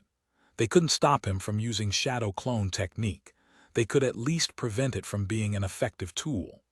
The Shadow Clone was destroyed by Dark Thunder, while the real body teleported elsewhere.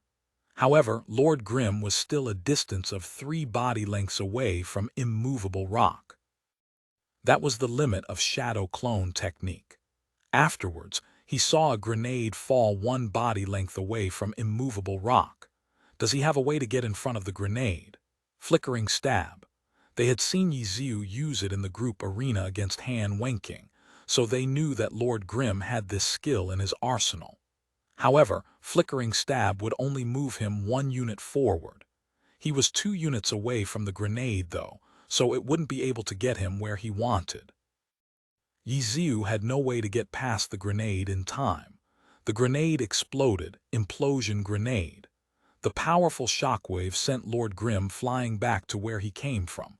But before he reached his destination, a figure jumped out to receive Lord Grim. Ferocious Tiger Flurry. Han Wenking directly used a high-level skill.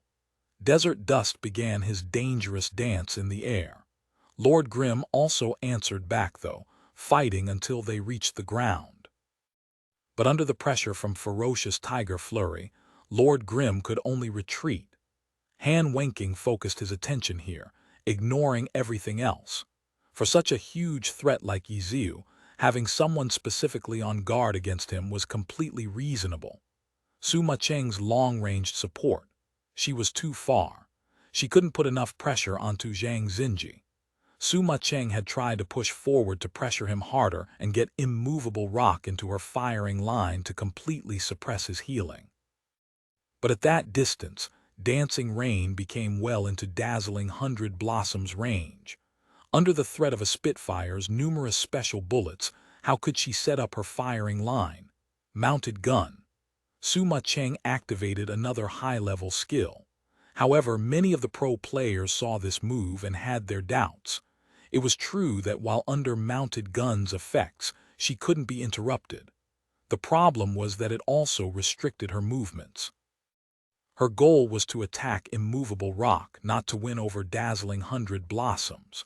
Immovable rocks could simply move away and dancing rain couldn't follow. Mounted gun, what use was that? She wasn't fighting with dazzling 100 blossoms. Zhang Xinji as everyone expected him to. As soon as he saw dancing rain use mounted gun, he immediately moved away.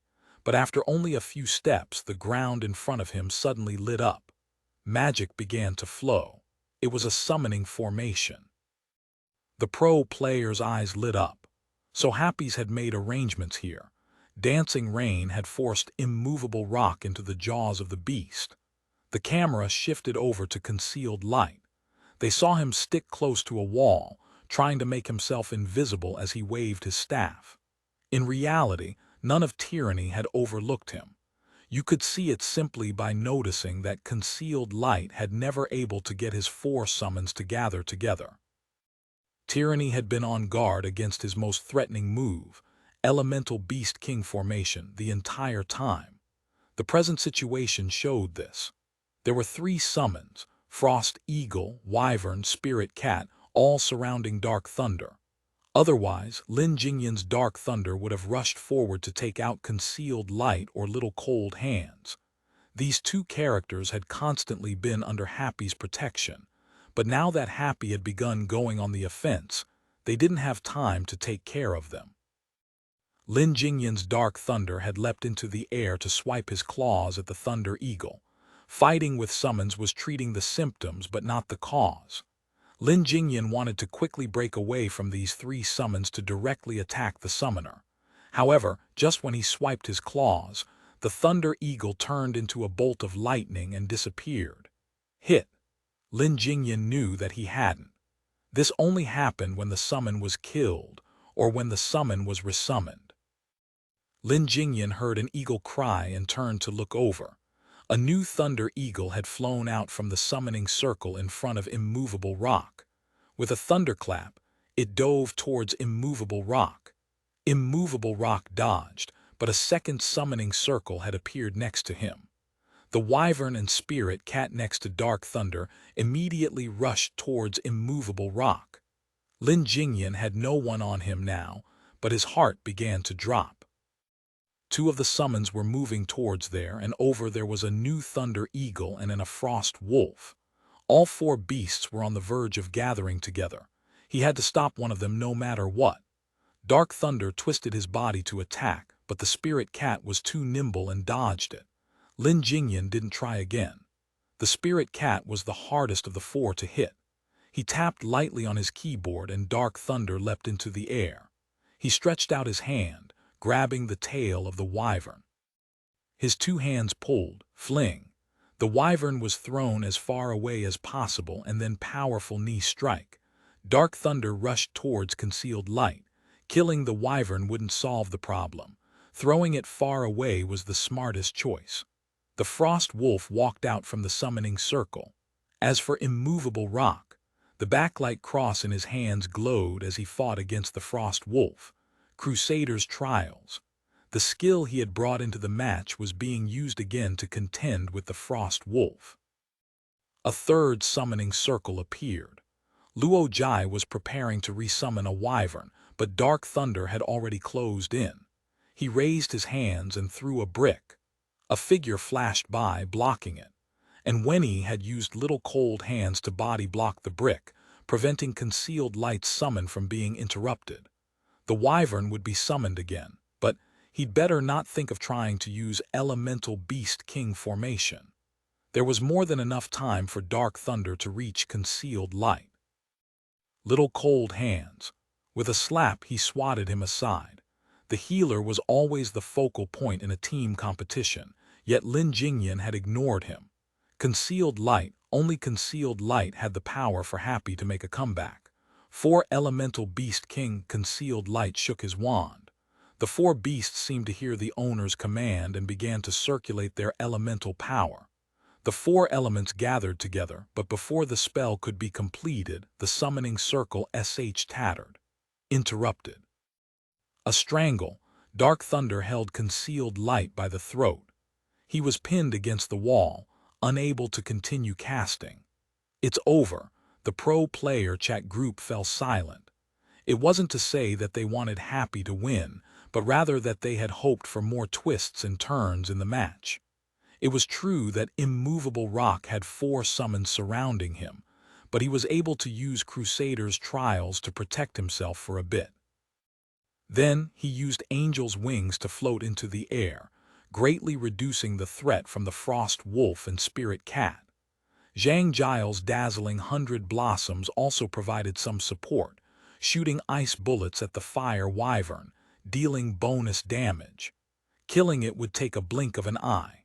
Summons without the summoner controlling them was easy for pro players to deal with. As a result, the pro players no longer considered them as threats. After Zhang Xinji's Immovable Rock used Angel's wings and received help from his teammates, he was safe again.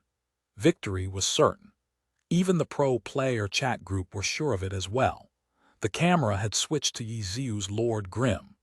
Pan Lin and Li Yibo were already giving him a eulogy as if the match was over. Yiziu built the team up from scratch, ravaging through the Challenger League, slaughtering their way through the playoffs, playing 3 close games against Tyranny. These accomplishments could be already considered a miracle, Pan Lin said. Yes, even if Happy doesn't end up making it into the finals and winning the championships, their achievements are unprecedented in the history of Glory. With the alliance continuing to develop, I doubt that anyone else would be able to ever do better. Once again, Yiziu has made history, Li Yibo said. And the team that he formed has endless potential. We've seen just how extraordinary each of their members are. They still have a lot of room to grow, Pan Lin said. Honorable even in defeat. Honorable even in defeat. The two finished and observed a moment of silence. Desert Dust was swinging his fist towards Lord Grimm. If this punch killed Lord Grimm, then it would be timed perfectly with their ending words. Pan Lin and Li Yibo couldn't help but think this thought. When they looked, Lord Grimm had quite a lot of health left. The two sighed helplessly. In reality, let alone killing instantly, landing the blow wasn't likely. However, the myriad manifestations umbrella in Lord Grimm's hands didn't open up to block the strike. Han Wenking was startled. Such an egregious mistake shouldn't happen on Yiziu, no. He suddenly felt uneasy. Hit. Lord Grimm seemed to shatter into pieces. At the same time, the sound of a cat crying could be heard. The Black Spirit Cat was sent flying by Desert Dust's punch. What happened? Everyone saw it clearly. Lord Grimm had turned into a spirit cat. Glory didn't have transformation skills. There was only one other possibility. Summoner skill switch. The fuck? The spirit cat had been summoned by fucking Lord Grimm. The pro player chat group went into an uproar. Lord Grimm appeared behind Immovable Rock. Angel's wing, the light has blinded you, Yiziu exclaimed. Assassin skill, life-risking strike. How the fuck where'd that come from? He has 2 Night Walker weapon forms. I thought he already used both Night Walker skills. The pro player chat group was in an uproar again. Chapter 1569, Life-Risking Strike. Chapter 1569, Life-Risking Strike. Translator, Namiyami Editor, Namiyami. Everything was a mess. The broadcast team was in chaos. Pan Lin and Li Yibo had just been lamenting over Yiziu's accomplishments. Then they watched as their grieved person turned into a spirit cat. Angel's wing, the light has blinded you. Yiziu had already started his taunts. The broadcast hadn't been able to catch that switch. When they hastily switched over to Immovable Rock, Lord Grimm had already jumped into the air, slashing towards Immovable Rock's back with a life-risking strike. The pro player chat group was in chaos too. Too many things had happened all at once. Even they didn't know where to start. The biggest question right now, where did that life-risking strike come from? The myriad manifestations umbrella had a total of 12 forms, giving Lord Grimm a total of 12 high-level skills excluding class advancement and awakening ones. Every match with Yiziu turned into a sort of guessing game in the Glory community to which 12 skills he possessed. These 12 skills would occasionally be revealed during a match. After all, There was a purpose to every skill choice. The skill would be used if it could help him win. What about today's match? Those playing the guessing game were naturally keeping track of which skills had been used, and the pro players loved to play this game.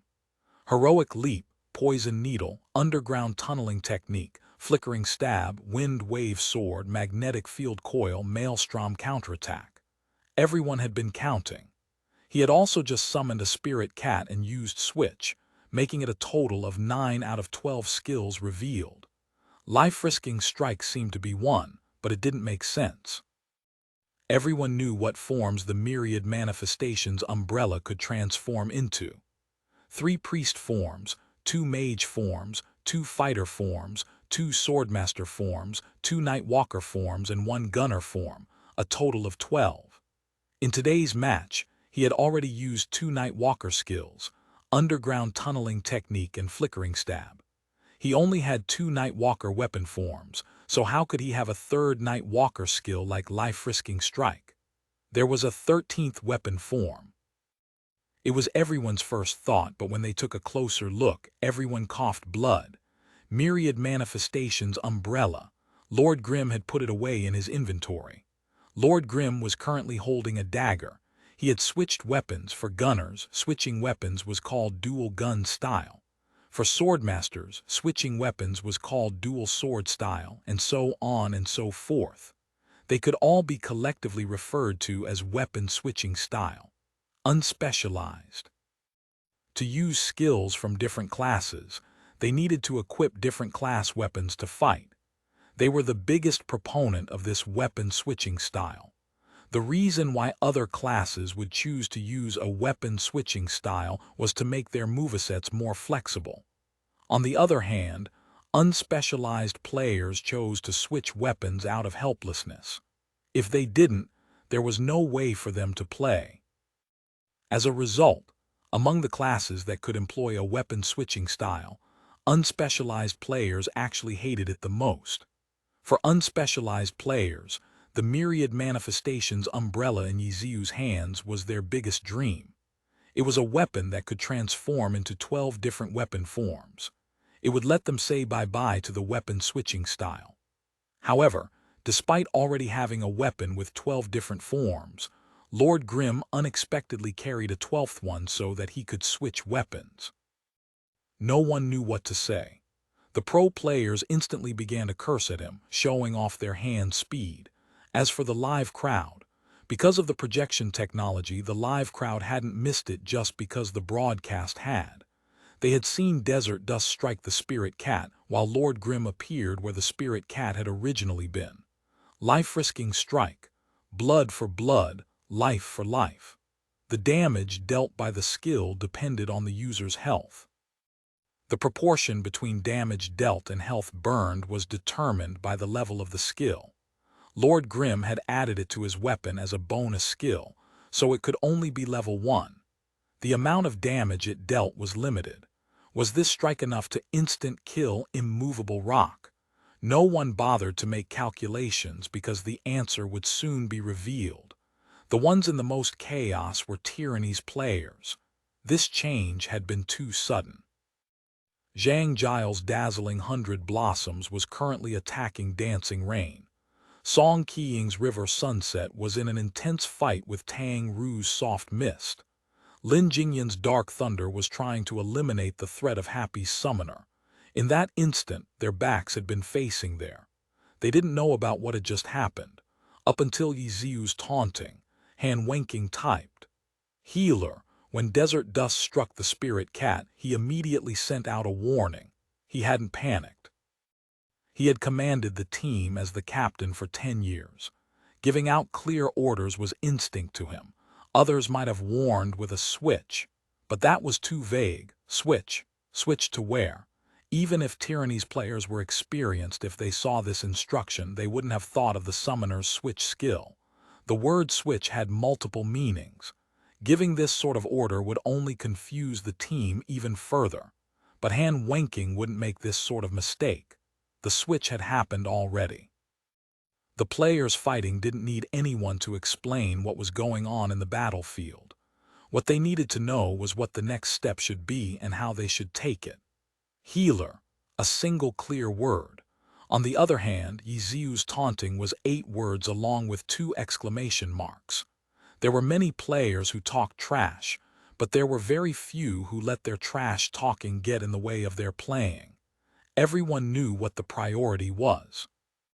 While Han Wenking had hastily warned his team using just a single word, Yiziu took his time to type out his message. Just from this comparison, it could be seen which side was in a more dire situation. Tyranny's 3 players turned to look. Zhang Giles' dazzling 100 blossoms even fired towards there as he did so. With hundreds of matches of experience, he had unconsciously noticed how abnormal Han Wenking's sudden warning had been. By the time they turned their heads to look, all they saw was Lord Grimm with his dagger pierced through Immovable Rock's heart. Immovable Rock hadn't turned to look. He was holding his backlight cross, about to cast an instant heal on himself. But it was too late. Dead. When he saw his rapidly dropping health bar, Zhang Xinji knew it already. He had guessed that it was a life-frisking strike. And right now, only Yiziu's Lord Grimm had the ability to use this skill. Everyone else was waiting to see the outcome of this strike but Zhang Xinji. He was very confident in Yiziu.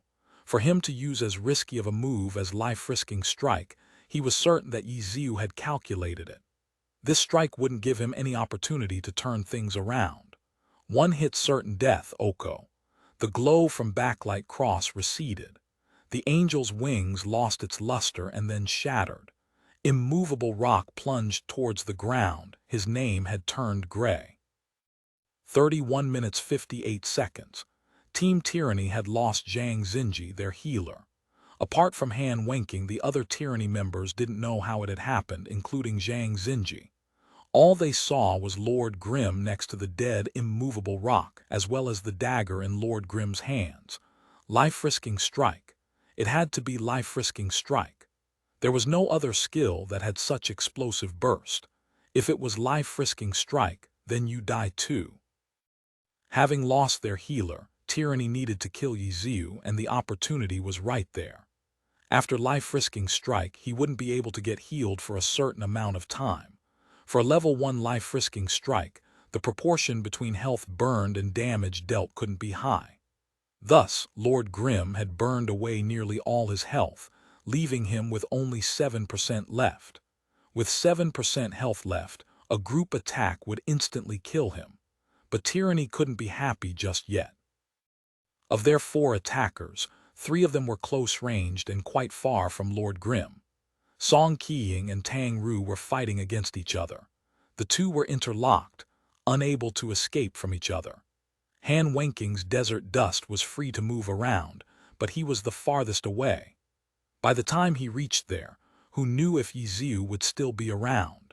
In order to eliminate the threat of Yiziu from the rest of the team, Han Wenking had tried his best to push Lord Grimm as far away from them as possible.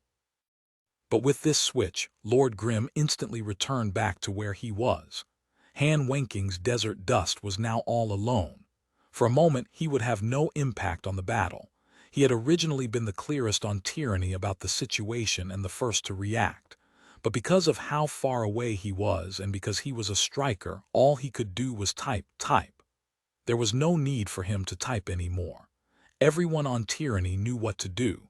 Desert dust rushed back. Lin Jingyan's dark thunder left concealed light to attack Lord Grimm. Zhang Giles' dazzling 100 blossoms continued to attack. He had always been the biggest threat towards Yiziu, but right now he wasn't able to do what he wanted. As soon as he turned, Suma Cheng's dancing rain immediately multiplied the pressure onto him. Burst. Before Zhang Jiao could send out a burst of attacks, Suma Cheng acted first. She went all out, using everything she had, turning the surroundings into scorched earth. Zhang Jiao's dazzling 100 blossoms was in the middle of the storm, taking a huge chunk of damage. As for Lord Grimm, that frost wolf was running towards him, becoming Lord Grimm's protection. The 3 summons that had previously been attacking Immovable Rock were still alive. Chapter 1570, Substitute Attack with Defense. Chapter 1570, Substitute Attack with Defense. Translator, Namyami. Editor, Namyami. The Frost Wolf blocked Dazzling 100 Blossoms' attack, while the other summons surrounded Lord Grim in a defensive formation. As for Yiziu, he was perfectly fine with that and hid behind the summons. At the same time, a summoning circle quietly began to form. But Dark Thunder, who was rushing towards Lord Grim, suddenly counterattacked and threw a brick towards Concealed Light. His Dark Thunder had Luo Jai's Concealed Light completely suppressed previously, so that he wouldn't be able to summon any more creatures. However, there was no such thing as interrupting a summoner from commanding his summons. Under these circumstances, most summoners would instruct their summons to rescue them, but Luo Jai did not. His summons had continued to surround immovable rock, and then after the life-risking strike, they stayed to protect Lord Grim. As for himself, he did his best to dodge Dark Thunder's attacks. If he couldn't dodge them, then he relied on Little Cold Hands. White light constantly shined on Concealed Light, healing him. With a healer protecting him, a single character alone would find it difficult to kill him. Lin Jingyan knew that if he could keep both Concealed Light and Little Cold Hands preoccupied, that was the best scenario. However, although Luo Jai and Enwenyi were rookies, they weren't stupid. Even when the others on Happy were protecting them, they never stood together to prevent tyranny from hitting two birds with one stone. Even before, when Enwenyi had Little Cold Hands charge out to block a hit for Concealed Light, he had kept a certain distance from him. The two from Happy were always on guard against the best-case scenario that Lin Jingyan had been hoping for. As a result, when Lin Jingyan saw the situation change, he had Dark Thunder turn his attention to Lord Grim. Of course, once he turned away, Luo Jai would definitely make a move, so as soon as he saw the summoning circle begin to form, he immediately threw a brick at him. At the same time, he turned around and rushed back. Luo Jai had previously been completely suppressed by him. Was there a need for him to attack in such a roundabout way? Of course not. Lin Jingyan was scheming. He wanted to use this brick to lure Enwenyi's Little Cold Hands into blocking it. He had calculated the distance. This time, if Little Cold Hands rushed back and he caught them off guard, he would definitely be able to keep both of them suppressed. Right now, Tyranny was temporarily in a 4v5 situation. Han Wenking's Desert Dust needed time to get back as well. There was no one watching over Enwenyi's Little Cold Hands. Having complete freedom, Enwenyi's healing abilities were comparable to Zhang Xinji's. If you looked at Happy's health, their health bars were even and stable. Control the healer. The pro players in the chat group began discussing again. Keeping the healer in check was probably more important than killing Lord Grim. If the healer was kept under control, even if Yiziu's Lord Grim was able to hang on past the no-healing period after life-risking strike, he would continue to be in danger because the healer couldn't heal him. It was two birds with one stone. No one realized this point. At first, the pro players were puzzled by Lin Jingyan's actions. It wasn't until Lin Jingyan's Dark Thunder rushed back did they understand his intentions. It wasn't that Tyranny didn't understand the situation they were in. However, the experienced Lin Jingyan was ambitious. He wanted to suppress both Luo Jai's Concealed Light and Enwenyi's Little Cold Hands simultaneously. After turning back, Lin Jingyan saw Dark Thunder's brick strike Concealed Light's head. The summoning was interrupted, but Little Cold Hands didn't come in to block it like he had expected. Had he been seen through? Lin Jingyan didn't care for the answer. It was just like how the pro players analyzed it. Keeping Happy's healer in check was the most important. Little Cold Hands didn't have anyone protecting him right now. It was a rare opportunity. If he couldn't bait him into it, then he would have to make his way over himself. Dark Thunder rushed towards Little Cold Hands. His bait seemed to have been a waste of time, but Lin Jingyan didn't think so. Happy's main healing target was Lord Grimm, but for a period of time, Lord Grimm couldn't be healed. As long as he could suppress little cold hands during this period of time, everything would be fine. That slight delay wouldn't affect anything. Suppress little cold hands and Lord Grimm would certainly die. That was what everyone thought. But despite having such a pitiful amount of health left, Lord Grimm unexpectedly assumed an aggressive posture. With Lord Grimm following behind, the Frost Wolf, Wyvern and Frost Eagle charged at dazzling 100 blossoms. This wasn't a protection, but a screen. Dancing Rain coordinated with Lord Grimm and bombarded dazzling 100 blossoms with artillery shells. Is he looking to die? Everyone had the same thought. With only 7% of his health left, not only did Lord Grimm not run away, he was sending himself right to their door. If this wasn't suicide, what was it? But the opinions and emojis that filled the pro-player chat group showed that they didn't think Yiziu was looking to kill himself. If you counted carefully. 1, 2, 3. Zhang Jiao was being attacked on 3 sides, a 1v3. Ignore everything else and kill Lord Grimm. Many people thought it was the right decision. The opponent had less health, so just finish it off. The problem was that for a Spitfire, ignoring everything else couldn't be done. Spitfires didn't have any super armor skills. All attacks would affect them. If his gun was knocked to the side, his bullets would likely miss. If his hands were knocked askew, the grenades that he threw wouldn't go where he wanted them to go. Lord Grimm still had 7% of his health left. 1 or 2 attacks wouldn't do it. If Zhang Jiao wanted to kill him under these circumstances, he needed to maintain a certain level of attack efficiency. The pro players all agreed that this would clearly be a huge test for Zhang Jiao.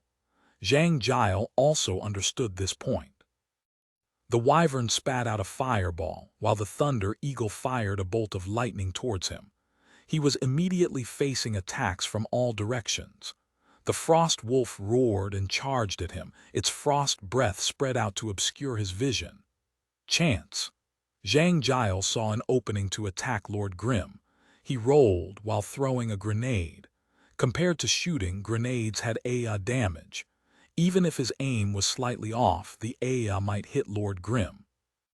It was more likely for the grenade to deal damage compared to his bullets. Bang! A gunshot. Just when he threw the grenade, it exploded. Lord Grimm's myriad manifestations umbrella had fired a shot. Yiziu wasn't the one being protected. He was one of the attackers. Zhang Jiao was under attack from all sides, making it difficult for him to aim properly. In comparison, Lord Grimm had it easy. The best defense is a good offense. Happy was using this adage to suppress dazzling 100 blossoms, who was trying to kill Lord Grimm. Thank you for listening to the story on KevinAudio.com Chapter 1571. Who will break the deadlock? Chapter 1571. Who will break the deadlock? Translator. Namiyami Editor. Namiyami, no one had expected the situation to turn out this way. Everyone had thought that Lord Grimm would be running for his life. Everyone had been wondering whether Lord Grimm would end up dying or living. But now, the one who needed to worry about dying or living was Zhang Jiao and his dazzling 100 blossoms. It was a pincer attack. Just splitting your attention between 2 ends was a headache already. Even if pro players practiced for these situations, that didn't mean defending against a pincer attack was by all means easy. Kill Lord Grimm. As time went on, Zhang Jiao felt more and more that his priority should be his own survival instead. If he tried to kill Lord Grimm in this situation, dazzling 100 Blossom would lose health at a frightening speed, and his attacks towards Lord Grimm wouldn't be very effective either. He would mostly likely end up as the one dying. Retreat. It seemed to be the safe option. If Little Cold Hands was suppressed, they wouldn't need to be in a hurry to kill Lord Grimm, and Han Wenking's desert dust would soon arrive as well. That's what it looked like on the surface, but Zhang Jiao knew that this safe option was wishful thinking.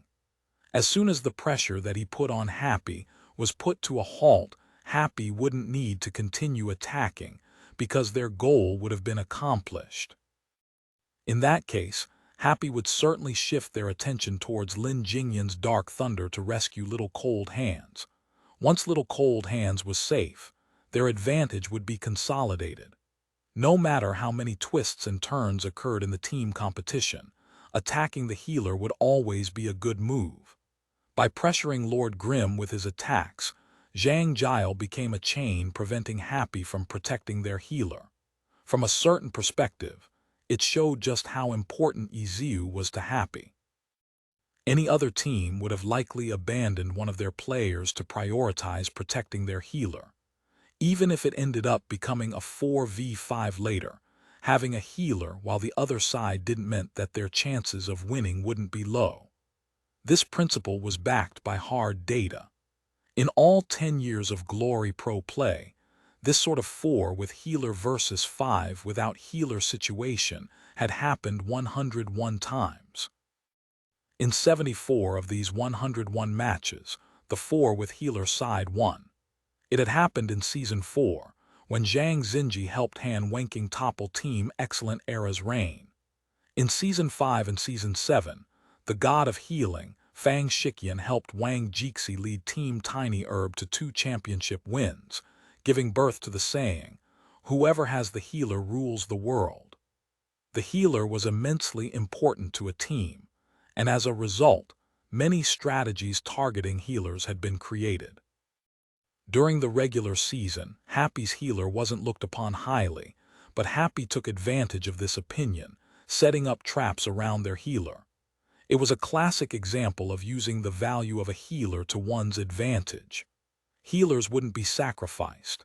Even if Happy was currently using Little Cold Hands to protect Lord Grimm, as soon as the pressure on Lord Grimm lessened, Happy would immediately turn fire. As a result, he definitely could not back down. It was a 1v3, but he had to fight it. Attack Lord Grimm. Zhang Jiao didn't retreat.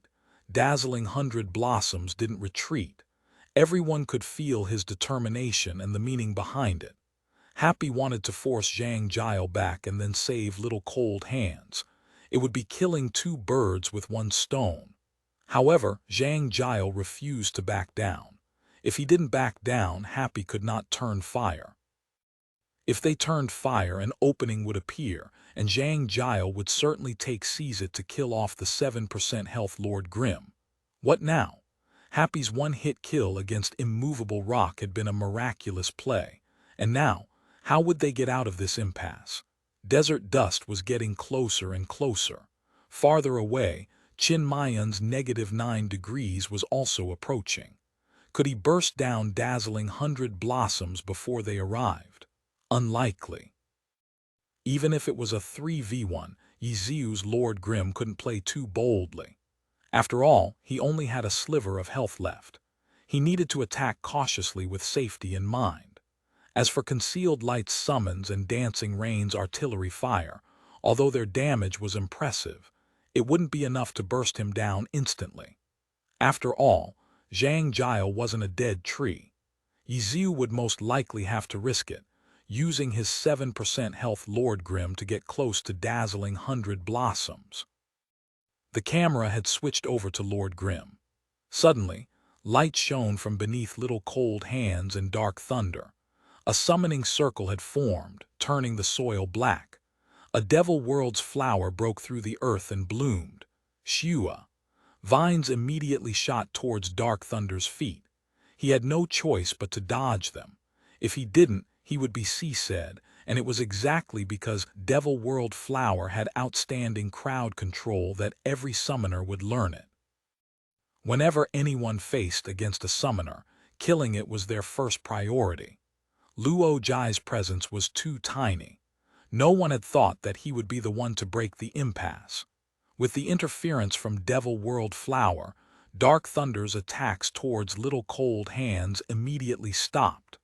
And Wenyi seized this opportunity to get Little Cold Hands away from him. But Lin Jingyan was old and experienced. He continued to keep pressure onto little cold hands while inside the Devil World Flower's range. The difference was that his pressure was considerably lower than before. However, with this reduction in pressure, and Wenyi was more than capable enough to escape. It was just a matter of time. Luo Jai seemed to have gotten the sweet taste of success. Concealed light waved his staff again, and another summoning circle began to form. Summoners had the advantage of using summons to fight for them, allowing them to fight in multiple places at once. Luo Jai was putting this advantage to use. The summoning circle quickly completed. The summon clearly wasn't a high-level one. Goblin, the summoner's lowest level skill. But since it was a prerequisite for many other skills, every summoner could summon one. This extremely weak summon very rarely posed a threat on the battlefield. It was usually used as a sacrifice. But for Lin Jingyan, who was urgently trying to keep pressure onto little cold hands, this goblin was extremely annoying. No matter how weak it was, the goblin could still attack. To dodge the attack or get rid of the goblin, Dark Thunder would have to perform an action. Whatever this action was would be an opening for Wenyi. The goblin hobbled its way over and threw a rock as if it were throwing a difficult problem towards Lin Jingyan. At the same time, Lin Jingyan saw a third summoning circle. Luo Jai's concealed light played the 4-beast style, so the number of beasts he could control well at one time was around 4 or 5.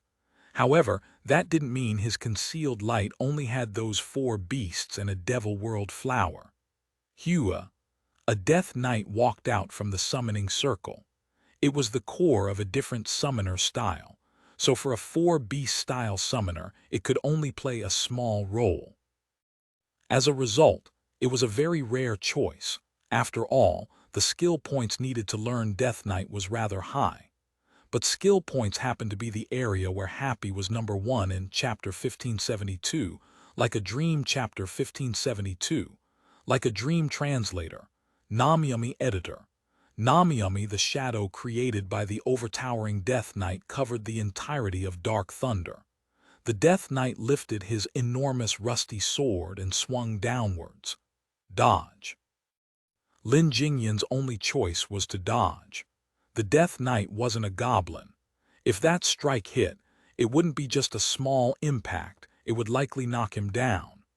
Devil World Flower, Goblin, Death Knight.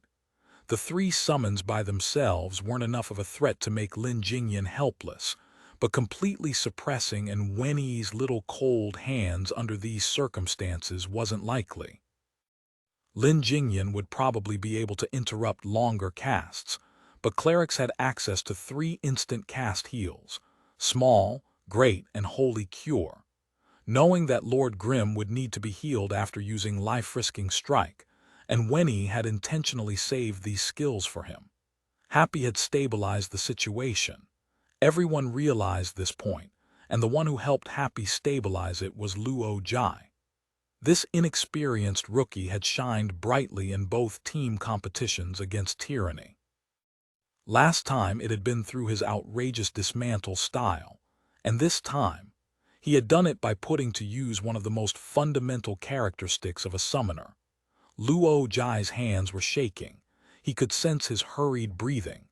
More than 30 minutes had passed since the start of the match, and he was still nervous. However, his thoughts were exceptionally clear. His hands may be trembling uncontrollably, but he did what he had to do bit by bit. He didn't even know himself how much of an impact his actions would have on the battle, but he kept telling himself that he needed to succeed. He needed to do the only thing that he could do, not make any mistakes. Everything he did turned into a reality, and it showed. He didn't overlook a single detail. He was playing perfectly. It wasn't easy for him to control 6 summons split between 2 different areas, but fortunately, his summons didn't need to fight too precisely. If this continued, Happy would win. That was what the pro player chat group thought. Luo Jai had no one on him. He had complete freedom in the battlefield. For tyranny, who needed to focus on Lord Grim, Luo Jai had become their greatest hindrance. Was tyranny going to lose because of this rookie? Luo Jai had been the decisive factor in both the team competitions that he had participated in. Lose? No, not yet. Han Wenqing and his desert dust had arrived. For a striker, he had initially been relatively far away from the battle, but he had finally returned. He had no one on him either. Didn't that mean he could go directly for Lord Grim? Or he could fend off Dancing Rain and the summons to let Dazzling 100 Blossoms finish off Lord Grim? Or he could help Dark Thunder shut down Little Cold Hands? Han Wenqing had several options, but at this moment, Zhang Jiao suddenly noticed Luo Jai casting something. It wasn't a summon, but a spell. What was it? For a moment, Zhang Jiao couldn't think of anything. However, his many years of experience was giving him feeling of danger. He could sense that if he didn't interrupt Concealed Light, things might truly be over for tyranny. Bang, bang, bang. Ignoring everything else around him, Dazzling 100 Blossoms fired 3 shots at Concealed Light. The Frost Wolf immediately pounced on him and knocked him to the ground. It'll reach. Zhang Jiao was still looking towards Concealed Light. He saw Concealed Light's staff glowing with magic, but it wasn't yet complete. It was a spell with a very long casting time. His 3 bullets would make it in time. But suddenly, a figure suddenly flashed into Zhang Jiao's view. Peng, peng, peng, the 3 bullets bounced off that shameless myriad manifestation's umbrella. With only 4% of his health left, Lord Grim rushed in to protect Concealed Light. Who would have thought? The gathered magic burst out. Concealed Light was able to cast his spell. Zhang Jiao could feel a biting chill. It was as if the spell had penetrated through to reality. Absolute Zero, not towards him but desert dust. The Elementalist level 75 skill had completely frozen Desert Dust, who was perhaps Tyranny's hope for a reversal. This was the skill that Luo Jai had chosen to put on his weapon, a powerful CC skill. With no one interfering with him, using a long casting skill was naturally a suitable choice. But in the end, he had underestimated his opponents. He hadn't thought that Zhang Jiao would unexpectedly be able to notice it and even try to interrupt it. He had thought that with the enormous pressure on Zhang Jiao right now, he would be the last one to make a move against him. The moment Dazzling 100 Blossoms attacked him, his heart had turned cold. He had almost cancelled the skill, but at the last moment, Lord Grim appeared in front of him and blocked the attacks. Luo Jai had seen this sort of protection from Yi Ziu many times on the bench, and this time he was the one being protected. Absolute Zero was unleashed. At this moment, Luo Jai suddenly had absolute confidence in winning because he knew that he wasn't as insignificant as he had thought. Everything he had done had influenced the battle. Hit. Due to Yi Ziu blocking Zhang Jiao's attempt to interrupt Luo Jai, Han Wenqing took the brunt of the after effects. By the time he saw the Absolute Zero come out, it was too late for him to dodge. This skill created a new dimension, instantly affecting all those within its range. Desert Dust was instantly frozen, and once again, he wouldn't be able to participate in the battle for some time. The freeze time was rather limited though, since it was only a level 1 skill without Ice Elemental affinity to buff the Absolute Zero's effects, but in a situation where every second counted, it was enough to be a deciding factor. If not for this Absolute Zero, Desert Dust might be swinging his fist at Lord Grim. But right now, all hope was lost. And Wenyi didn't drop the ball just because he was a rookie. The no-healing period of time after life-risking strike had finally ended. He quickly seized the opportunity and cast a Holy Cure. Light flashed, a crit. Lord Grim's health instantly shot up. It was now high enough to make the fans on Tyranny despair, even if they could see Qin Mayan's -9 degrees approaching closer and closer. His sharpshooter would soon be able to provide support for Tyranny, but it was too late. Yi Ziu had dared to body block attacks with only 4% of his health left. Now that he had received a critical holy cure, what wouldn't he dare to do? Target dazzling 100 blossoms. Lord Grim instantly closed in. Dazzling 100 blossoms had only just climbed back up onto his feet, and now he was trapped inside an unspecialized combo. To make things worse, there was Dancing Rain's artillery barrage from behind, as well as attacks from the Wyvern and Thunder Eagle. In his attempts to finish off Lord Grim, he had lost a considerable amount of health. How much longer could he last? Absolute Zero's effects ended, and Desert Dust rushed out. A crisp gunshot could be heard from the other end. Chin Mayan's -9 degrees had finally arrived, but Dazzling 100 Blossoms was already at his last breath. Yiziu didn't even need to waste time on him anymore. Lord Grim turned around and went directly for Desert Dust. Concealed Light's Frost Wolf immediately took his place, and along with Dancing Rain's artillery support, they finished off Dazzling 100 Blossoms. It was a 5v4, and the side with 5 had the healer. The Tyranny fans in the crowd were silent. The fans, who never became discouraged and never gave up, could already see their defeat. Happy didn't give Tyranny any opportunities to turn things around. With such control over the battle, a comeback from Tyranny would only happen if Happy made a disastrous mistake. Don't relax, Yiziu reminded everyone. Only now did the crowd realize that no one had said anything in chat for a very long time. Play after play had happened one after the other, yet during this time, there had been no communication on either team between any of the players. Happy won. This was the final outcome, yet no one had expected that after it became a 5v4, the match would take another half an hour to finish. Happy had relied on their healer advantage to win, sacrificing 2 of their players to take down the remaining 4 on Tyranny. Happy clearly had control over the pace of the match, but Tyranny hadn't crumbled as fast as people had imagined. Only now did people realize how important his seemingly modest "don't relax" was. Against a team like Tyranny, even if they were at such a huge disadvantage, if you relaxed for even a moment, it might come back to bite you. Yiziu understood Tyranny too well. He knew how the team played, and he wouldn't give Tyranny this kind of opportunity. He led Happy, keeping up the same level of determination and perseverance until the last second. It was over. Happy had officially won. With this team competition, they won this round and this best of 3. Happy would move on to the finals. The stadium was quiet. Tyranny's fans were silent. As for Happy's fans, the last half hour had been nerve-wracking to watch too. Although Happy had the clear advantage, it always felt like Tyranny would suddenly turn things around. The match didn't feel like it was over even when Happy stabilized their advantage. It wasn't until Happy finally won did they begin to regain their composure. The crowd continued to be silent even as the players exited from the player booths, even as the 2 teams lined up at the center of the stage, even as the screen displayed its congratulations to the winners. Finally, reality hit.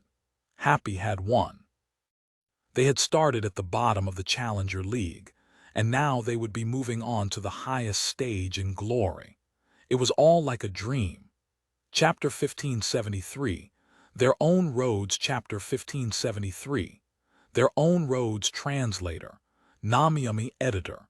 Namiyami, the simple celebration that Tyranny had set up in order to celebrate their own team making it to the finals, ultimately couldn't be used. On the display screen in the stadium, there was just a rather standard congratulations to the winning team. The 2 teams lined up in the center of the stage. Yiziu, Han Wenqing, Lin Jingyan, Zhang Jiao on this stage built from passion. These old generals met each other, knew each other, killed each other. Some felt joy, others felt sadness, others felt moved.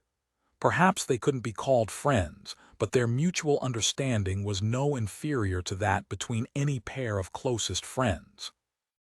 They had the same desires and the same goal.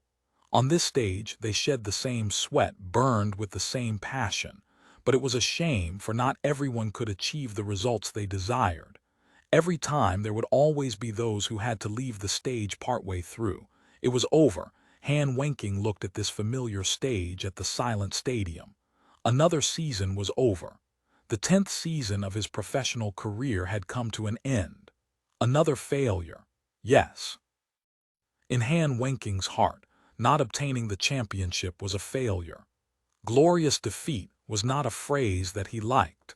And this time, the one who had orchestrated his failure, Yi Ziu once again, although in the past he had been called Yi Qiu. Han Wenking did not care at all about why he had to change his name. No matter what it was changed to, he would always immediately recognize this person on stage. This was the person who had left him the most memories over his 10-year career, from start to finish, from happiness to tragedy. And this time, this was the fourth time that Yi Ziu had brought him and his tyranny to bitter defeat in the playoffs. But after it was over, the first word that Han Wenking said to Yi Ziu was, "Congratulations." Congratulations, congratulating victory. His own grief was the other side's joy. Competition was simply this cruel. "Thank you," Yi Ziu answered, and the two shook hands. In the silent stadium, applause suddenly rose forth, applause that lasted for a long time. This was truly a pair of opponents worthy of respect. 10 years of glory, they continued to persevere. No matter what difficulties they faced, their pursuit of the championship never faltered. But between the two of them, only one of them could remain. This was truly an incomparably saddening fact. Tyranny's fans disliked and even hated Yi Ziu, but in this moment they couldn't help but think. If Yi Ziu and Han Wenking were on the same team, if they could lift that championship trophy together instead of constantly being at each other's throats, then how wonderful would that be? But these two players did not have such melancholy. Countless cameras were focused on these two at this moment, desperately hoping that they would have some moving interaction, but there was none. Congratulations, thanks, separation. Never mind a hug or anything like that. When the two of them shook hands, they hadn't even lingered very long before separating. And then the two of them each turned away, walking toward their next goal. The next person that Han Wenking met was Sima Cheng. What about Yi Ziu? He saw Lin Jingyan, Zhang Jiao. Normally, when the teams lined up to shake hands after a match, they would follow a certain order. The captain first, and then the vice-captain, continuing down from there. Happy only had Yi Ziu as the captain, and no one set as the vice-captain, so they were a bit more casual in their lineup. On Tyranny's side, Vice-Captain Zhang Xinji's presence was very strong, but right now, Zhang Xinji hadn't followed the typical order of shaking hands with Yi Ziu after Han Wenking had. Instead, Lin Jingyan and Zhang Jiao arrived at about the same time in front of Yi Ziu. "An excellent match," Lin Jingyan said, shaking hands with Yi Ziu first. "Thank you." Yi Ziu still only had this simple reply. These two in front of him now hadn't fought with him for 10 years like Han Wenking had, but they were perhaps more tragic than Han Wenking. The pair of Han Wenking and Zhang Xinji had at least defeated Yi Ziu in Season 4, overthrowing Excellent Era's dynasty and obtaining a championship. With that, they had somewhat of a foundation, so that even if they did not manage to obtain any results for the rest of their careers, they would not be considered a total tragedy. But Lin Jingyan and Zhang Jiao, these two Season 2 debuts, had fought for only one less year than Yi Ziu and Han Wenking had. Yet they still were unable to obtain that championship. Lin Jingyan last season was the first time he had even made it to the finals. Zhang Jiao, the synonym of unlucky in glory, 4 times in the finals, 4 times his hand brushed against that championship trophy. Yet in the end he still had nothing to show for it. And this time he hadn't even had the chance to touch that trophy. "Good luck," Zhang Jiao said to Yi Ziu. At this moment he would still think of that summer 2 years ago, when he and Yi Ziu, the two retired pro players, met in game. They had seemingly already said farewell to glory, but their championship hearts refused to die, and in the end they chose different paths. Yiziu picked up a new account, trained it up through the game, recruited soldiers and bought equipment. He built his opportunity himself, built hope himself, and ultimately created a team. And Zhang Jiao, he chose an easier and more direct road. He returned and chose to join tyranny, creating an incomparably beautiful roster with Han Wenqing, Lin Jingyan, and Zhang Xinji. Zhang Jiao wouldn't forget that Yiziu, too, had given him an invitation at that time. If he had agreed, he would be a member of Happy right now. But Zhang Jiao wouldn't deny either that at that time he didn't look favorably upon Yiziu's starting over from scratch. At the time, he'd thought, Yiziu is someone who already holds 3 whole championships. Maybe he would attach more importance to this more difficult path. But Zhang Jiao himself, all he wanted was to have a single championship trophy. No matter the method, he hoped that his professional career wouldn't have this blank space. The two walked their own paths in the pursuit of victory. Yiziu and his Happy defeated Excellent Era in the Challenger League. Zhang Jiao and Tyranny together lost last year's finals to Samsara. Continue again. The two continued their pursuit. Yiziu broke through the Challenger League and arrived at the Pro Alliance, boldly carrying his Happy toward the championship. Zhang Jiao with his Tyranny teammates once again mounted a charge against the championship. In the end, the two teams met outside the doors to the finals, and in the end, Yiziu and his Happy won, while Zhang Jiao and Tyranny together fell at the doorway. Did he regret it? Did he regret rejecting Yiziu's invitation to join Happy? No, he didn't.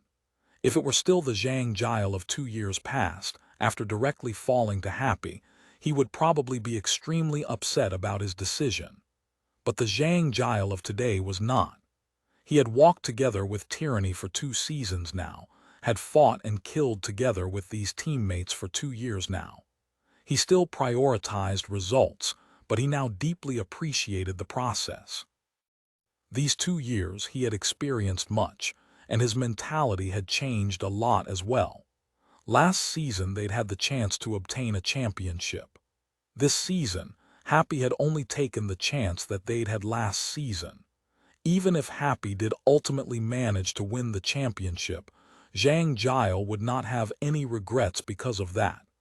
This Happy was this kind of Happy, and if he were there, it would be a different Happy. Even if this kind of Happy could win the championship, that didn't mean that a Happy with him could also win. There were no absolutes when it came to victory and defeat on the professional stage, and these kinds of regrets were completely unnecessary. This was what Zhang Jiao had learned over these past 2 years. There were many roads to the championship. Yiziu had chosen one, he had chosen another. The road that Yiziu had chosen was filled with difficulties, so he hadn't thought it would end well. And his own choice. He might have thought before that his choice was a shortcut, but now he understood that this absolutely wasn't the case. There were no shortcuts to the championship. Those who thought that obtaining top-level players and top-level characters was enough to easily take the championship were far underestimating glory and underestimating the nature of competition. Zhang Jiao didn't dare underestimate that, and so he would not regret his own choice. Refusing Yiziu's invitation, joining Tyranny instead of returning to 100 Blossoms, he regretted none of it. Now, he gave his congratulations to the victor. He still needed to rely on himself to walk his own road. Just like this, the 4 generals completed their post-match greetings. Simple, without any unnecessary words, just exchanging those plain, almost boring phrases. But everyone who watched this scene already felt their hearts tightening. Even if it was so simple, even if it was just these boring phrases, would they have the chance to ever hear this again? The 4 of them were already at the final stages of their careers. Would they ever have this kind of chance again, to stand on stage and exchange congratulations and thanks? Good luck, thank you. To these people now, just these kinds of phrases were already such a luxury. Did they still have a tomorrow? How many more tomorrows did they have? Everyone was left with only restlessness in their hearts. An extremely interesting performance. After the three old generals, Tyranny's vice-captain finally arrived before Yiziu. "You too," said Yiziu. "This team is very strong." Zhang Xinji's gaze slid toward the other members of Happy standing behind Yiziu. "Everyone has an area where they can't be overlooked." Yiziu smiled. He knew that Zhang Xinji could see much more than most other people. Happy was able to defeat Tyranny not because of one person or one thrilling moment.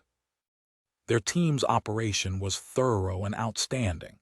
In that thrilling battle to reverse the disadvantage, Happy hadn't communicated in the chat at all. This was the greatest proof. This showed that their teamwork was well trained. This showed that they had a shared awareness in that kind of situation, that they could cooperate, pushing themselves and the team in the direction of victory. "Keep working hard," Zhang Xinji said. "You too," Yiziu said. Zhang Xinji nodded. He wasn't someone who would say insincere, polite words. Happy still had areas to improve, and their Tyranny did as well. Even though he had brought Yiziu to a downfall as soon as he joined the alliance, he had never underestimated him. When it came to the strategic system of Happy, the team that Yiziu had pulled together, there was just too much to learn from and analyze. The contents of the Glory textbook were constantly updating, constantly evolving. Chapter 1574, Real Analysis. Chapter 1574, Real Analysis. Translator, Namyami. Editor, Namyami. Han Wenqing, Lin Jingyan, Zhang Jiao, Zhang Xinji. Tyranny appeared invincible because of these four, but Tyranny wasn't only just these four.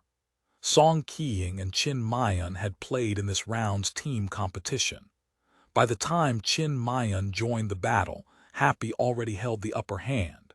He didn't lose his fighting spirit, though. He tried his best to turn things around, contributing greatly towards extending the intense battle by another half an hour. As for Song Qiying, he had been the team's last hope in the group arena, but in the end, he failed to make a comeback. He had played in the team competition as well, playing until the last moment, but all that he received was another bitter defeat. Why? Song Qiying was trying his hardest not to cry, but tears were already racing down his cheeks. "You seniors were all working so hard, but why did we still?" Song Qiying couldn't accept this. He didn't understand.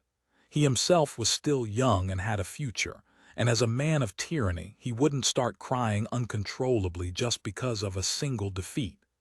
However, even if he had the future, what about his teammates who were on the verge of retirement? Their youthful days were over, and they no longer had any opportunities to waste. The amount of time that they could still remain on the glory stage could be counted on one hand. It was because of this that they practiced no less than anyone else. Even at their final moments, they wouldn't give up on even the slightest chance of improving themselves. Song Qiying had seen their efforts with his own eyes. They treasured every chance they had, but in the end, why did opportunity never gaze upon them? Their efforts, their sweat, their everything, they had sacrificed it all, yet all they got in exchange was defeat. Why? Song Qiying didn't know who he was asking. Qin Mayan patted his shoulders to comfort him. Zhang Xinji was ready to bring him away when he heard Yiziu say calmly, "Effort alone can't win you everything. Don't be so conceited." Conceited? How was Song Qiying being conceited?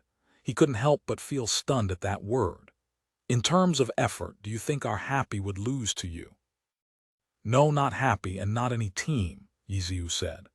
"On this glory stage, effort is the last thing you should brag about because it's a given, it's something everyone will put in, it's the lowest and smallest thing.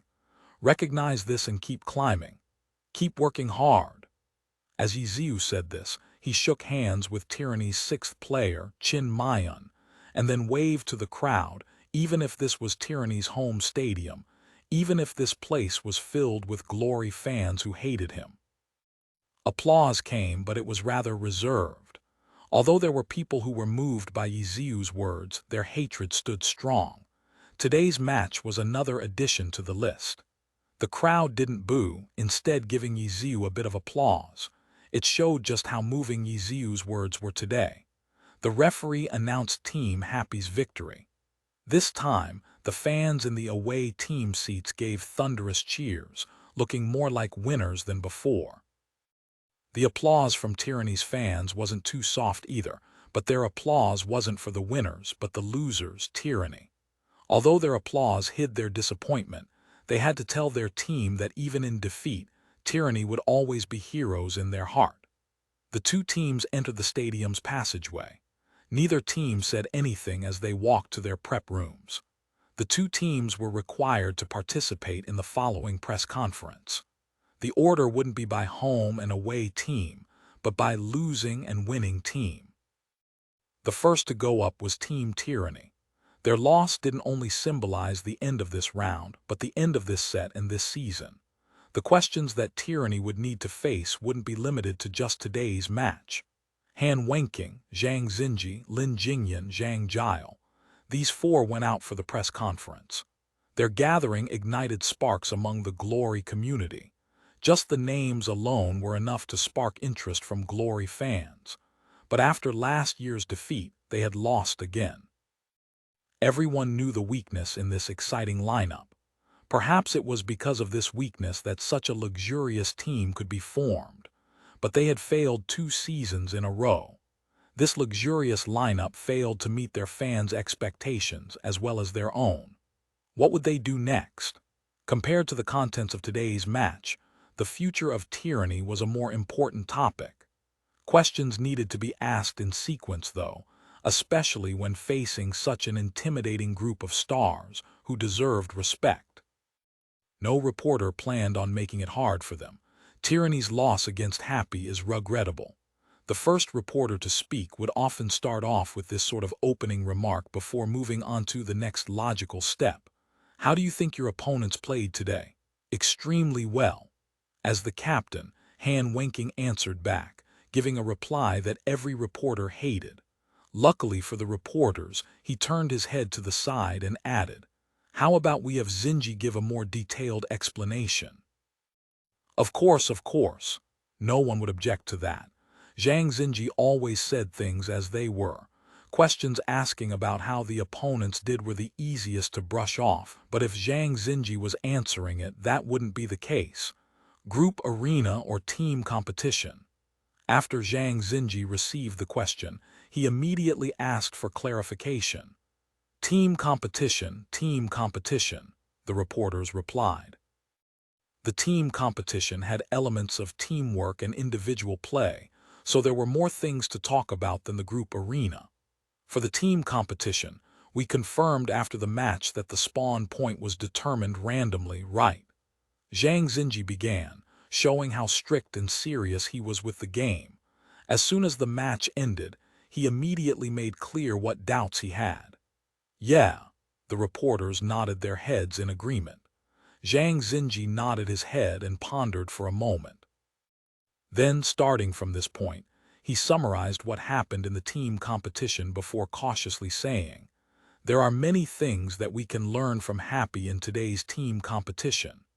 Because of the random spawn locations, Happy's Tang Ru ended up coming across the 5 of us alone. This was an extremely bad situation for her. Tang Ru quickly came to a decision, while we hesitated slightly. This was all because neither of us nor Happy knew about the random spawn locations. On the surface, Happy was at a disadvantage. However, because of our hesitation, Happy was able to seize the initiative. They had Tang Ru try and bait us into chasing after her. Later on, by using the surrounding terrain, they were able to safely set up ambush locations to wear us down. Zhang Xinji replied to the reporter's question in detail. The reporter had simply asked about Happy's performance, so that's what he talked about. He didn't say anything regarding how Tyranny played, let alone criticism. Even so, the reporters didn't feel that it was boring because of how honest Zhang Xinji was. From his words, They could hear things that they might have missed, trying to analyze it themselves. Although everyone was more concerned with tyranny's future, today's match had indeed been spectacular, especially Yiziu's life-risking strike. Everyone wanted to hear about tyranny's opinion on it. The reporters hadn't asked about it specifically, but because it was an important part of the match, perhaps even the climax of it, Zhang Xinji naturally talking about it in more detail when he got there. Luo Jai coming out into play can already be considered a setup. Because of the first game in our best of 3, Luo Jai's presence made us mindful of the terrain. Happy's ambush at the canyon exit wasn't successful. It could be said that Happy had relied on Yiziu's outstanding playing to stabilize the situation. At this point, Happy was in a defensive position, but they had a clear retreat path.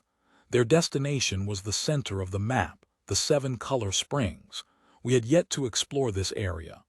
We had thought that this destination was the turning point that Happy was waiting for, but it turned out that our judgment was incorrect. Zhang Xinji didn't cover up his mistake, directly calling it out. Happy had been waiting for an opportunity. This opportunity wasn't the 7-color springs, but rather us thinking that the 7-color springs was the turning point. Once we made this prediction, the most effective method to eliminate this possibility was to win before the 7-color springs was reached. Starting from when we killed Fang Rui's Boundless Sea, we had the lead and the initiative.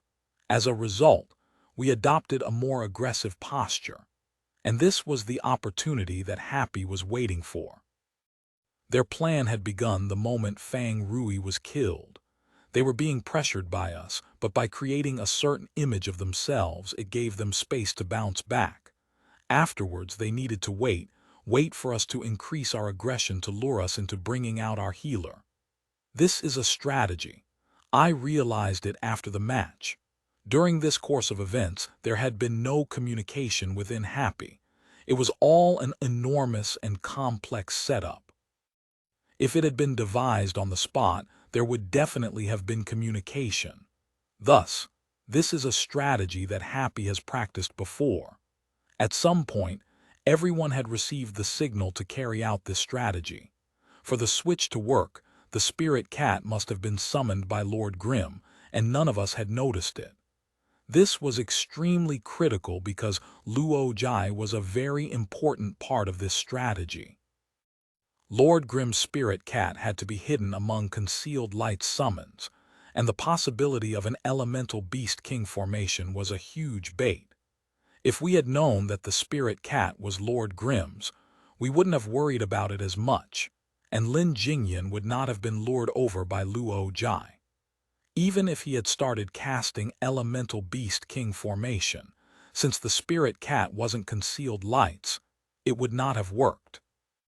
But unfortunately, we had been tricked, beginning with us not knowing that the spirit cat was Lord Grimm's.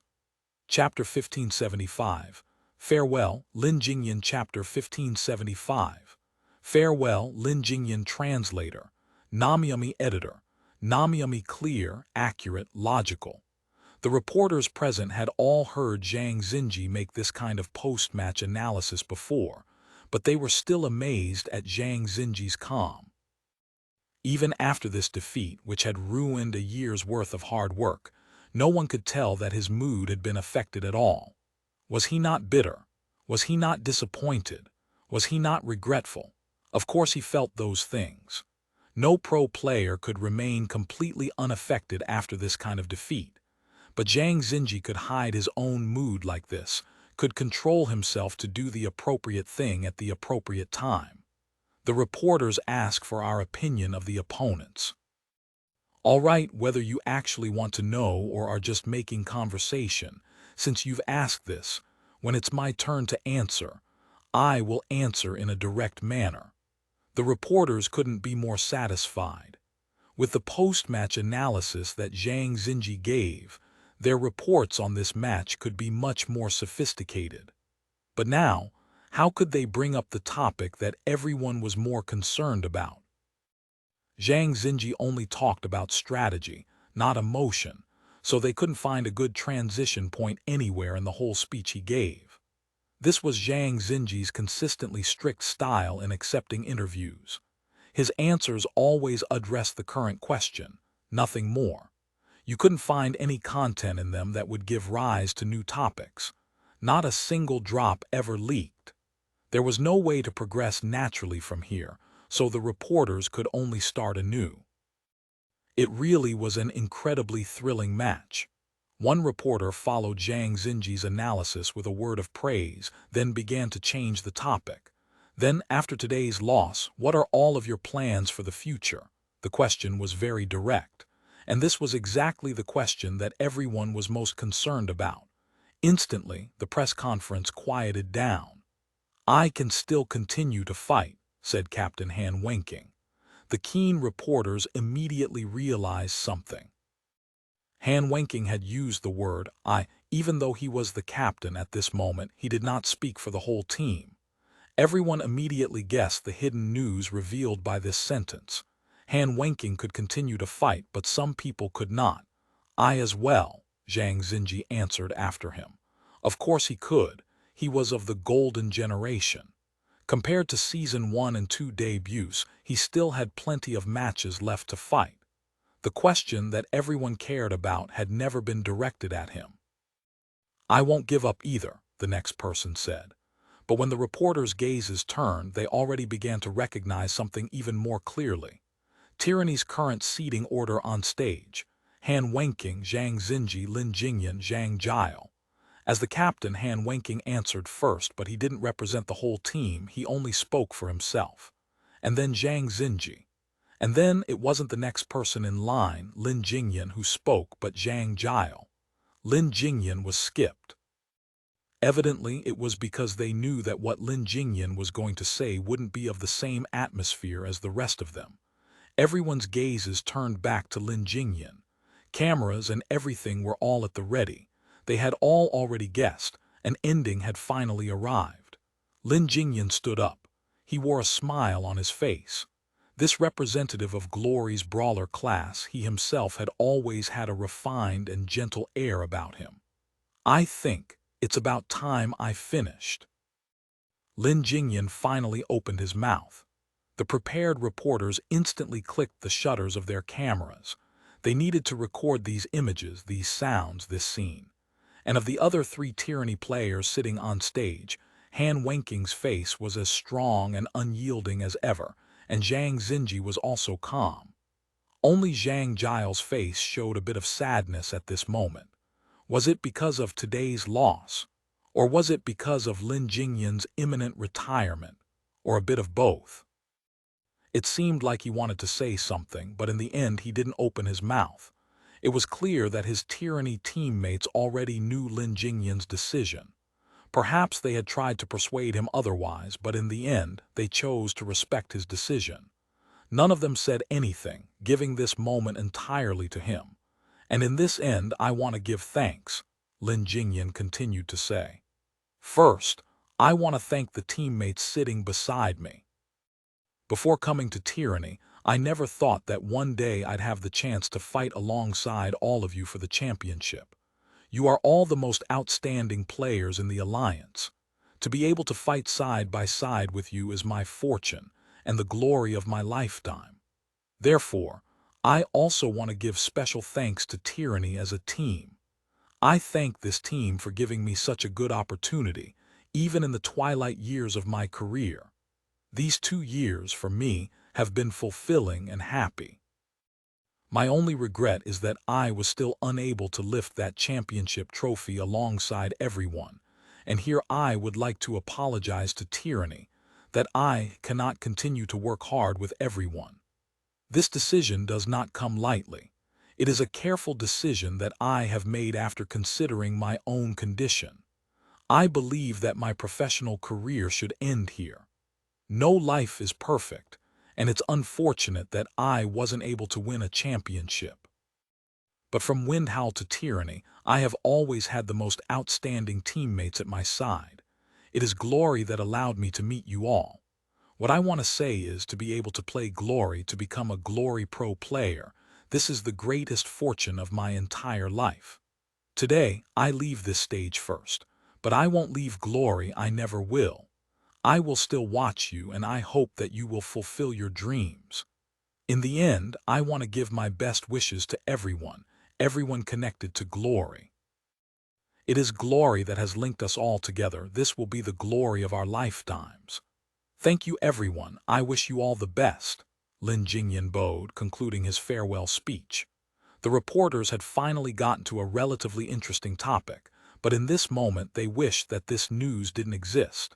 They wished that Lin Jingyan could be like Han Wenqing, Zhang Xinji, Zhang Jiao, and express his intent to continue working hard. But no, everything that had just happened was real. Lin Jingyan had already declared his retirement. He was leaving. This Season 2 debut, this pinnacle player, the #1 brawler, had finally finished walking the path of his professional career. He hadn't won a championship, and he hadn't had any special individual accomplishments. Before he joined Tyranny, he'd never even made it to the finals. And yet he still was indomitable, he still pressed on relentlessly, he still worked hard for victory. No one would laugh at him, even if he was already surpassed by his junior during his career. Because this was an inevitable law created from the passage of time. There was nothing laughable about this. What everyone saw was that, even when Tang Hao seized the title of #1 brawler from him, seized his position in Wind Howl, seized the character with which he'd fought for 7 years, he hadn't seized his fighting spirit, nor had he seized his championship heart. Lin Jingyan came to Tyranny, and with joy and elegance he fought alongside his new teammates for another 2 years, all the way until he himself felt that he'd reached his end. Only then did he set everything down. No one could force him to choose to leave, no one but himself. "Thank you, everyone. I wish you all the best," Lin Jingyan had said. And now the other 3 Tyranny players on stage had already turned around. They shook hands with Lin Jingyan, they embraced him, they gave him their well wishes. Perhaps there was sadness in their hearts, but on their faces nothing but determination brimmed. No matter where the road led, they would continue to walk it with determination. No compromise, no regret, no hesitation. Walk forward, straight ahead. Goodbye. After he finished his exchanges with his teammates, Lin Jingyan waved to the reporters below. He gave a final nod to his 3 teammates before turning and walking toward the exit passageway. Was it over? The reporters were a bit stunned, but soon they realized that Han Wenqing, Zhang Xinji, Zhang Jiao, these 3 players had already sat back down at their seats. It was as though nothing had happened, as though that empty seat had been empty since the beginning. Lin Jingyan had made his decision, and they had made theirs as well. Lin Jingyan had already bid farewell to this stage, and so he left. And they had chosen to stay, chosen to continue, and so this press conference would continue. The reporters were in a daze. Having never experienced this kind of scene before, they didn't know what they should ask the 3 remaining players. They even hoped that this press conference would quickly come to an end, which was something they'd never felt before. Tyranny's determination, Tyranny's unwavering spirit, they felt it, and they almost couldn't bear the weight of it. Then, after Lin Jingyan's retirement, what adjustments will Tyranny make? In the end, someone still stood up to ask a question. "Naturally, there will be someone to fill the opening," said Han Wenqing. "Then could you reveal who it'll be? Will it be someone in Tyranny, or will moves be made during the transfer window?" one reporter asked. "This hasn't been decided yet," said Han Wenqing. All right. By this point, the reporters no longer had their normal strength to desperately fight for answers. The atmosphere was completely smothered, and after these 2 questions, it instantly became silent again. At last, Tyranny's news official stood up and said, "Then, if there are no further questions, the press conference can end here." "All right, that's fine," the reporters quickly agreed. It was over. Tyranny's press conference was over, and the professional career of a top player was also over. But on this stage, even as some people left, Others would continue to resolutely walk onward. Others of tyranny would walk onward. And right now, happy, this team, their road this season hadn't ended yet. They still had more to walk. The finals, the championship, this newbie team in the Alliance had actually made it to the finals. Just making it here was already a miracle. Just this step was enough of an explosive topic. Happy walked on stage. They'd sent out 3 representatives. Yiziu, Fang Rui, Luo Jai. Excellent. These people got the reporters excited. After tyranny left, they'd returned to their normal condition and instantly detected the interesting topic here. Without even asking about Happy themselves, someone had already stood up and asked, "Do you know that Lin Jingyan just announced his retirement?" As soon as the question came out, everyone looked at Fang Rui, Lin Jingyan's partner of many years in Wind Howl. Chapter 1576, Storm's End. Chapter 1576, Storm's End. Translator, Namyami Editor. Namyami. The silence of the press conference was far quieter than Happy's prep room. Even though they could see the live broadcast of Lin Jingyan's retirement announcement on the television, the Alliance rookies still had limited experience with the helplessness and grief of retirement. Moreover, they were still immersed in the wild joy of having made it to the finals. The news of Lin Jingyan's retirement didn't change the atmosphere in Happy's prep room. The young players were still laughing merrily, but at that moment, melancholy still spread in Happy's prep room. Yiziu had known Lin Jingyan for a long time. They'd fought against each other from Season 2 until now, so they were no strangers. Yiziu had played from Season 1 all the way until today, and over the course of these years, he'd seen familiar faces leaving one after another. Some had been teammates, some had been opponents, but in that moment of departure, everyone would forget these identities. All they would feel was the departure of a partner. Today was the same. Another familiar face was fading away. Yiziu was silent. Fang Rui, too, was silent. He hadn't known Lin Jingyan for as long as Yiziu had, but he, who had debuted in Season 5, had immediately come to Lin Jingyan's side. It was Lin Jingyan who had watched him grow, and then they'd become a famous duo. And then after Season 8, Season 9, they'd gone their separate ways. To Fang Rui, Lin Jingyan had been both a teacher and a friend. If he had to pick the player in the Alliance that he respected the most, Fang Rui would vote for Lin Jingyan without any hesitation, even if Lin Jingyan wasn't the best player in the circle. And now, he had left. Fang Rui, who now already had several years of professional experience, had realized that this day would come eventually. But he had never imagined that he would witness Lin Jingyan's departure like this. He'd originally thought that the two of them would fight side by side, until one day, Lin Jingyan would suddenly smile and say he couldn't fight any longer. And then Fang Rui would make fun of him for it, but Lin Jingyan wouldn't change his mind, and just like that, smiling, he would say goodbye. And today, he saw it. Lin Jingyan was smiling. He said farewell to everyone, but it was after being defeated by the team that Fang Rui represented. The sadness hidden beneath the smile, how many people could feel it. Fang Rui knew Lin Jingyan definitely still hoped to win a championship. He hoped so much. But the ones who had ultimately destroyed that hope were himself and Happy. Lin Jingyan would have no more chances, because he had already chosen to leave.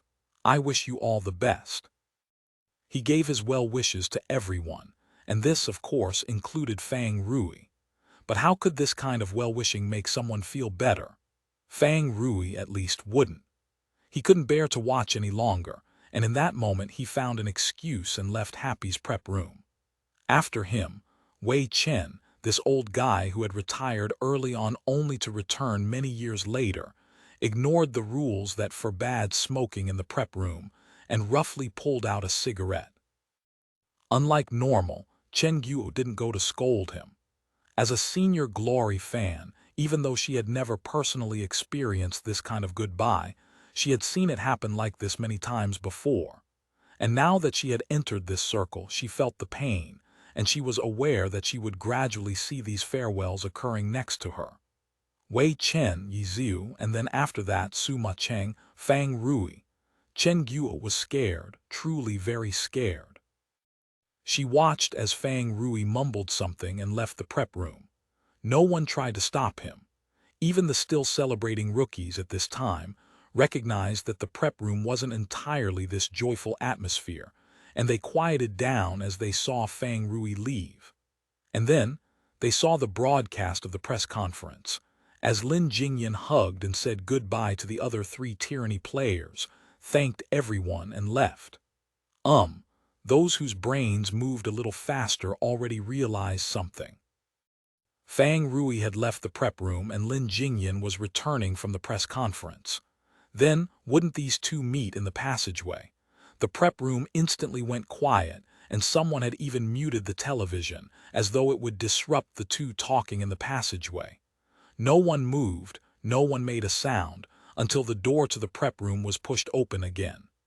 "It's our turn," Fang Rui said calmly, standing in the doorway. And so Yiziu and Luo Jai, the two that Happy had already arranged to participate in the press conference, walked out of the prep room.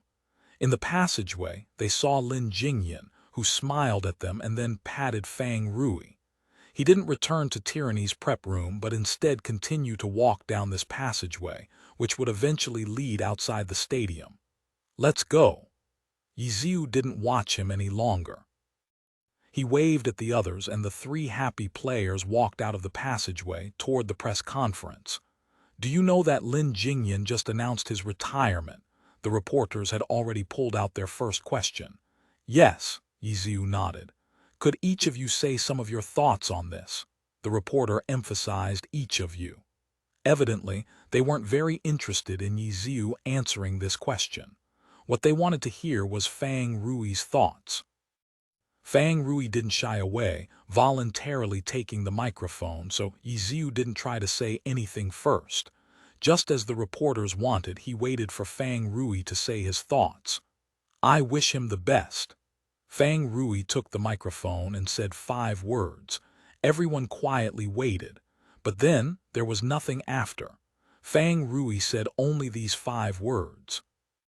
To his partner of many years, to his teacher and friend, to Lin Jingyan, whose lifelong dream he'd personally ruined, Fang Rui only said these 5 words. "That's all." The reporters didn't give up. They wanted to hear some more deeply moving thoughts. "That's all." But Fang Rui shook his head, smiling just like Lin Jingyan. All of his thoughts, all that he'd wanted to say, he'd already said to Lin Jingyan when they met in that passageway. To Fang Rui, this was enough. There was no need to retell it to these reporters. After that, there was nothing left but to wish him well, him and only him, but the reporters still refused to give up easily. Even if Lin Jingyan hadn't retired today as a former partnership, meeting on stage was still a big topic. "Forgive my bluntness." Another reporter opened his mouth. "It seemed like your performance today didn't meet expectations. Was it because your former partner was among your opponents, and you found it difficult to fight against him?" "My performance today was indeed not very good, so it was lucky that the team could still win the match. In the upcoming matches, I will continue to fight to my fullest," Fang Rui said.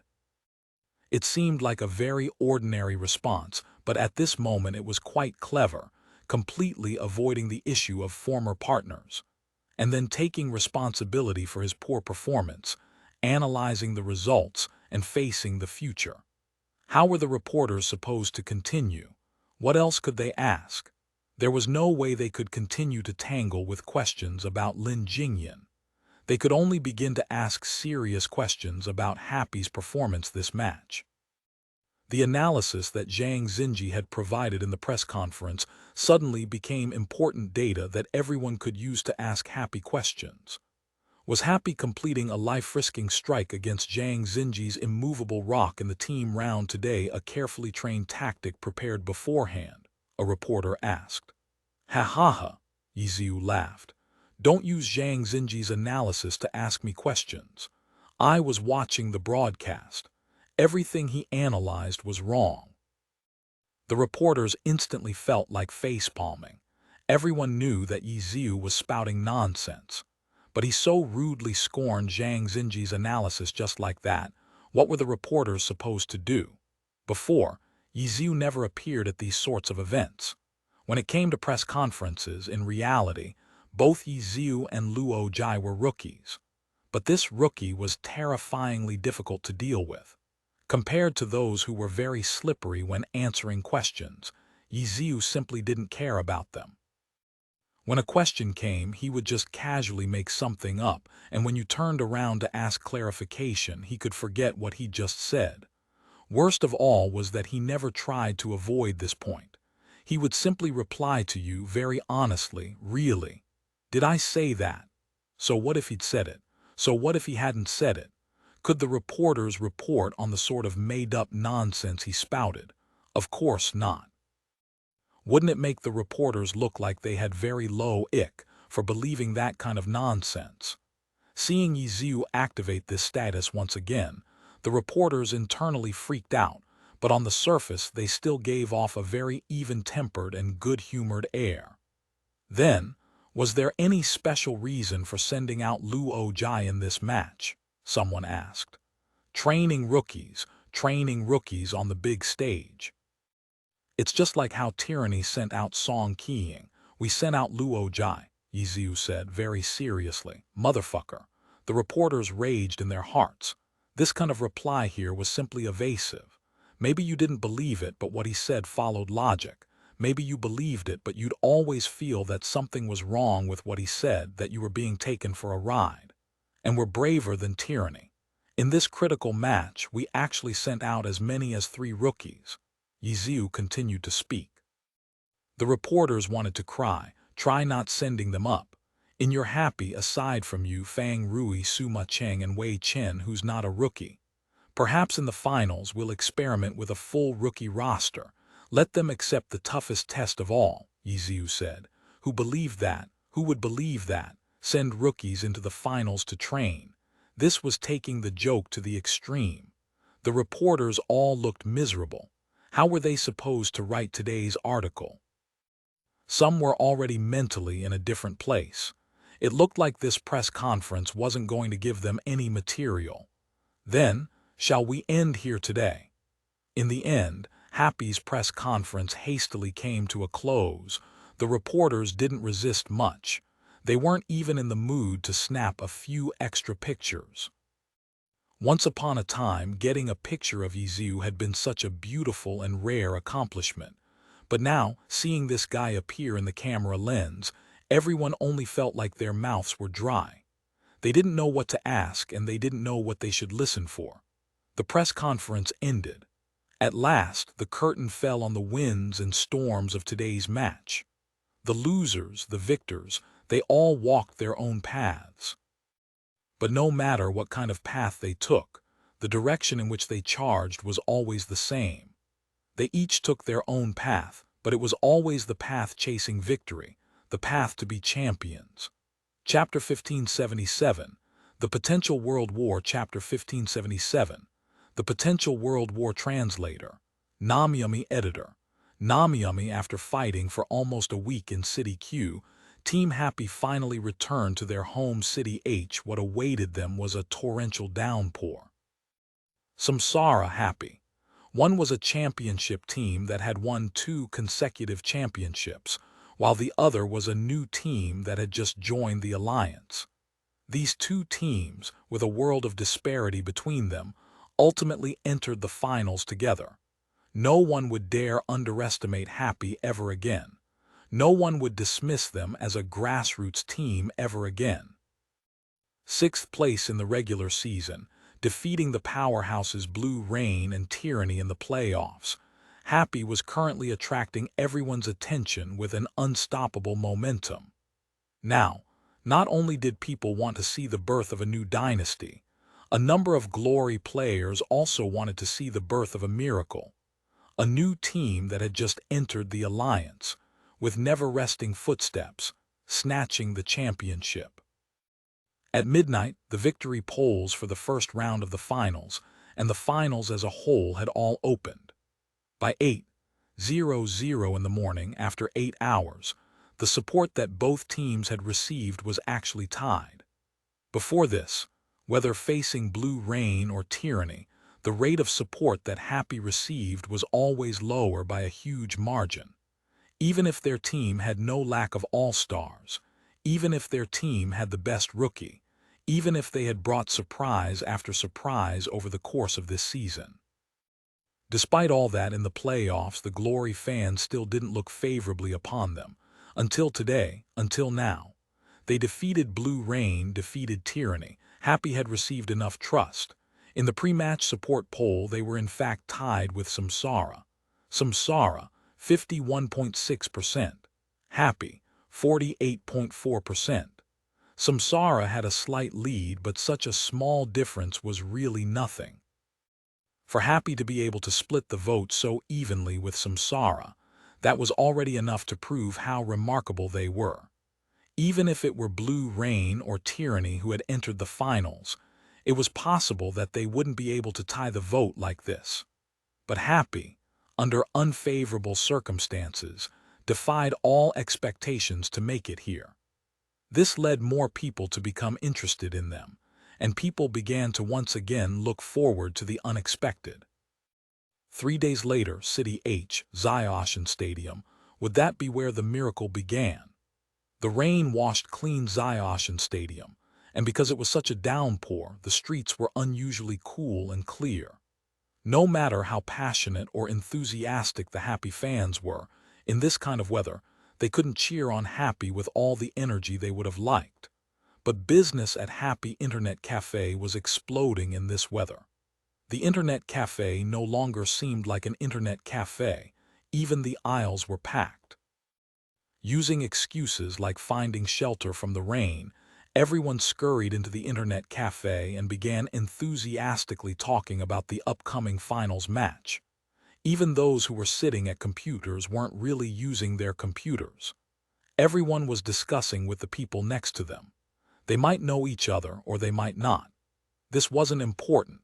Right now, those who were gathered here, they all had the same hope, the same anticipation, for Happy to win the championship. The second floor of Happy Internet Cafe could be considered Team Happy's base of operations. Even though they were a team that had already made it to the finals, the team's simple infrastructure couldn't be changed immediately. Right now, all the members of Happy had gathered in this training room that was definitely last place in the alliance. Yesterday, they had traveled through the night to return to City H. Luckily, the ugly weather hadn't affected their flight. And this morning, they were once again unaffected by the weather, and right on time, they arrived at the training room. This kind of discipline was required during the regular season. After the playoffs began, Yiziu advocated individual adjustment more. The team didn't schedule too many training plans, and instead allowed the players to arrange their own time. But now, they were at the finals, only one step away from winning the championship. Happy's players had spontaneously complied with the discipline of the regular season and gathered here just like this. What's going on? Didn't I say that there were no plans this morning and that you all should rest up? Yiziu said, seeing the room full of people. Everyone scoffed. Look at you when you're talking. Can't you look at your own standpoint first? You said there were no plans in the morning and that we should rest, but aren't you also standing here right now anyway? When you're saying something like this, could you not be so matter-of-fact? All right. Since everyone's here, then let's enjoy Samsara's exciting performance in the playoffs. As Yiziu spoke, he was already setting up the screen to display data on Samsara that no one knew when he'd organized. Samsara's strength couldn't be doubted, and Happy had recognized this point long ago.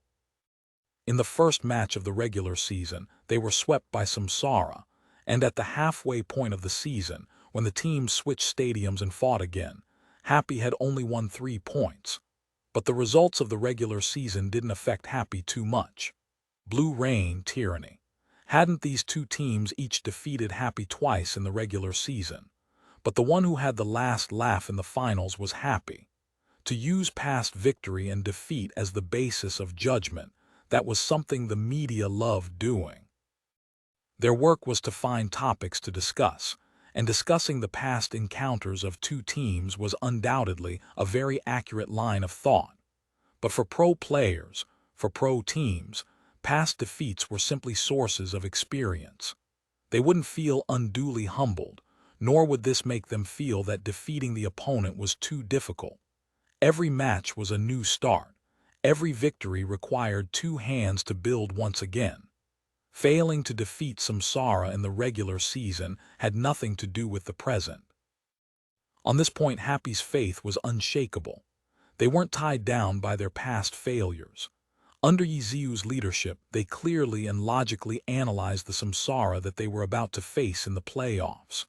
1 day, 2 days, the sky was clear after the rain. This was Happy's home. These were the streets where past excellent era fans and current Happy fans ruled. When gradually chants rose up in support of Samsara, everyone knew Samsara was here. The reigning champions, the ones who were currently gunning for their third straight championship, Team Samsara had arrived in City H as the saying went. A powerful dragon could not crush a snake in its home. But the atmosphere change that occurred in Happy's home streets after Samsara arrived. There was the impression of a fierce dragon crossing the river. At this time, security was increased in the area to prevent clashes between the fans of the two teams. Luckily, these fans were all Glory players, so if there were any real conflicts, 80% of the time they would just find some computers and begin a round of Glory PK. A street brawl didn't really fit the spirit of Glory's diehard fans. So Glory, as a competition, would always see its fans clashing, but very rarely would situations escalate to harming physical safety, precisely because they had this different way of resolving conflict. Most of them preferred to display their brains and power in Glory. The match day approached steadily, and the fans of the two teams steadily gathered. In the streets, the atmosphere seemed harmonious, but beneath that calm, the surrounding internet cafes had seen countless ferocious Glory PKs. One day, Happy's Wu Chen with a dark expression had gathered a whole group of people and left the cafe, killing his way to who knows where. But afterward he had returned with that same dark expression, so he probably hadn't managed to accomplish anything good. On Happy's side, Wu Chen was still at the head, but because Samsara had made it to the finals, Guild Leader 3 Realms 6 Paths, as an in-game leader, of course came to City H himself. He brought a whole group of Samsara workers with him and took over Grand Internet Cafe, making it their battle headquarters. The two teams hadn't even officially begun to fight, but the battle between the fans of the two teams was already escalating non-stop. But under the control of the two guild leaders, the battle at least hadn't escalated to wild PK in-game. For now, everyone still resolved things in the arena. Clearly, under these circumstances, the two guild leaders still hadn't lost their cool. Wild PK, no matter who had the upper hand, would always end up harming both sides, and it would give the rest of the guilds an opportunity to get ahead. The two guild leaders didn't forget their true responsibilities at this time, and they didn't let the finals affect the balance in game. But this was only temporary. After all, the matches hadn't even been fought yet. If the players really were provoked by what happened in the matches, then nothing could stop the explosion. In past years, more often than not, large-scale wild battles would erupt between the two guilds, all because after a certain point, the guild leader could no longer keep control. Guild Excellent Dynasty, supporting Excellent Era's Dynasty, was originally the most powerful guild in game, but precisely because the team entered the finals 4 times, it had gone through all of those world wars. This time it'd be war against one, next time war against another, again and again for 4 years. They'd had to fight every year, but their opponent was always changing. They'd fought for 4 years, and then Excellent Era's dynasty was broken, and Excellent Dynasty's strength was greatly weakened. After that, when the 3 great guilds were named in game, they were Tyrannical Ambition, Herb Garden, and Blue Brook. The once all-powerful Excellent Dynasty could not lift this title to 4 great guilds. And because of this lesson learned from Excellent Dynasty's mistakes, after that, guilds would always be very, very careful. After Excellent Era, Tiny Herb entered the finals 3 times. There was one small war, one large war, and finally the 3rd time passed calmly. The small war was Season 5, against 100 Blossoms. In the middle of that season, 100 Blossom's son Jiping's injury rendered him unable to fight. When the finals arrived, 100 Blossoms was filled with a determination to win the championship for Sun Jiping, but unfortunately they lost to Tiny Herb. After the match, the fans immediately began fighting in game, but then Sun Jiping made the official announcement that he was retiring due to his injury. 100 Blossoms was in no mood to engage in a world war, so in the end, it was no more than a small war. And then in Season 6, Tiny Herb's consecutive championship was fiercely stolen away by Blue Rain. The world war that came afterward was shocking, the fiercest in history. It was from this battle that the deep feud between the 2 teams was born. And then in Season 7, Tiny Herb once again met 100 Blossoms. The 2 teams both had experience with the finals and very much understood the harm of allowing the flames of battle spread to the guilds. Thus, this time, with the hard work of the guild leaders to maintain the peace, they managed to control the situation in game, and no war occurred. This became the only time so far that everything ended peacefully. And then Seasons 8 and 9 had both seen guild world wars, but under the leadership and control of the guild leaders, they ended fairly quickly after everyone vented their emotions, and there were no lasting injuries. And this time, Samsara happy. In game, they couldn't be considered top guilds, but the tide began to build toward a potential world war. Chapter 1578, Little People Sneaking into the Stadium. Chapter 1578, Little People Sneaking into the Stadium. Translator, Namyami. Editor, Namyami. 3 days' time, not too long, not too short, but it passed by in a flash. As the sun shone down upon City H after the rain, the city seemed refreshed and pure. After being washed, even the familiar streets seemed to have something new about them. 1 hour until the matches start, the audience had been let into the stadium long before, but the area outside of the stadium was still bustling with crowds of people. Far too many glory players hoped for the chance to watch the finals live, but unfortunately, tickets were hard to obtain. There were a number of people who hung around near the stadium to try their luck, some who wanted to sneak their way in, some who were asking around to see if anyone had an extra ticket. In any case, no one was idle. Fu Kao was one of these glory players, and his goal was the same as those of these gathered gamers. But from the very start, Fu Kao hadn't joined the crowd. There were too many people here. It would be much too difficult to try and sneak in through the front or get a ticket from someone. Fu Kao stayed far away from the crowds, and instead lingered around another area of the stadium, paying close attention to his surroundings. There were many passageways leading in and out of Xiaoshan Stadium. Right now, during such a large event, they of course opened the main doors, which were the largest and could accommodate the most traffic. And the side doors, the small doors, wouldn't be freely open for use at this time, of course. But just because they weren't open for use didn't mean that they couldn't be used. Fu Kao planned to use one of these side doors. After he walked away from the main doors, the surroundings became much calmer, and just ahead, Fu Kao saw a small, unassuming door closed shut. Fu Kao went up to it. He didn't know whether to push or pull it, but either way, after several tries, the little door didn't budge. Clearly, it was tightly locked. Fu Keo didn't give up.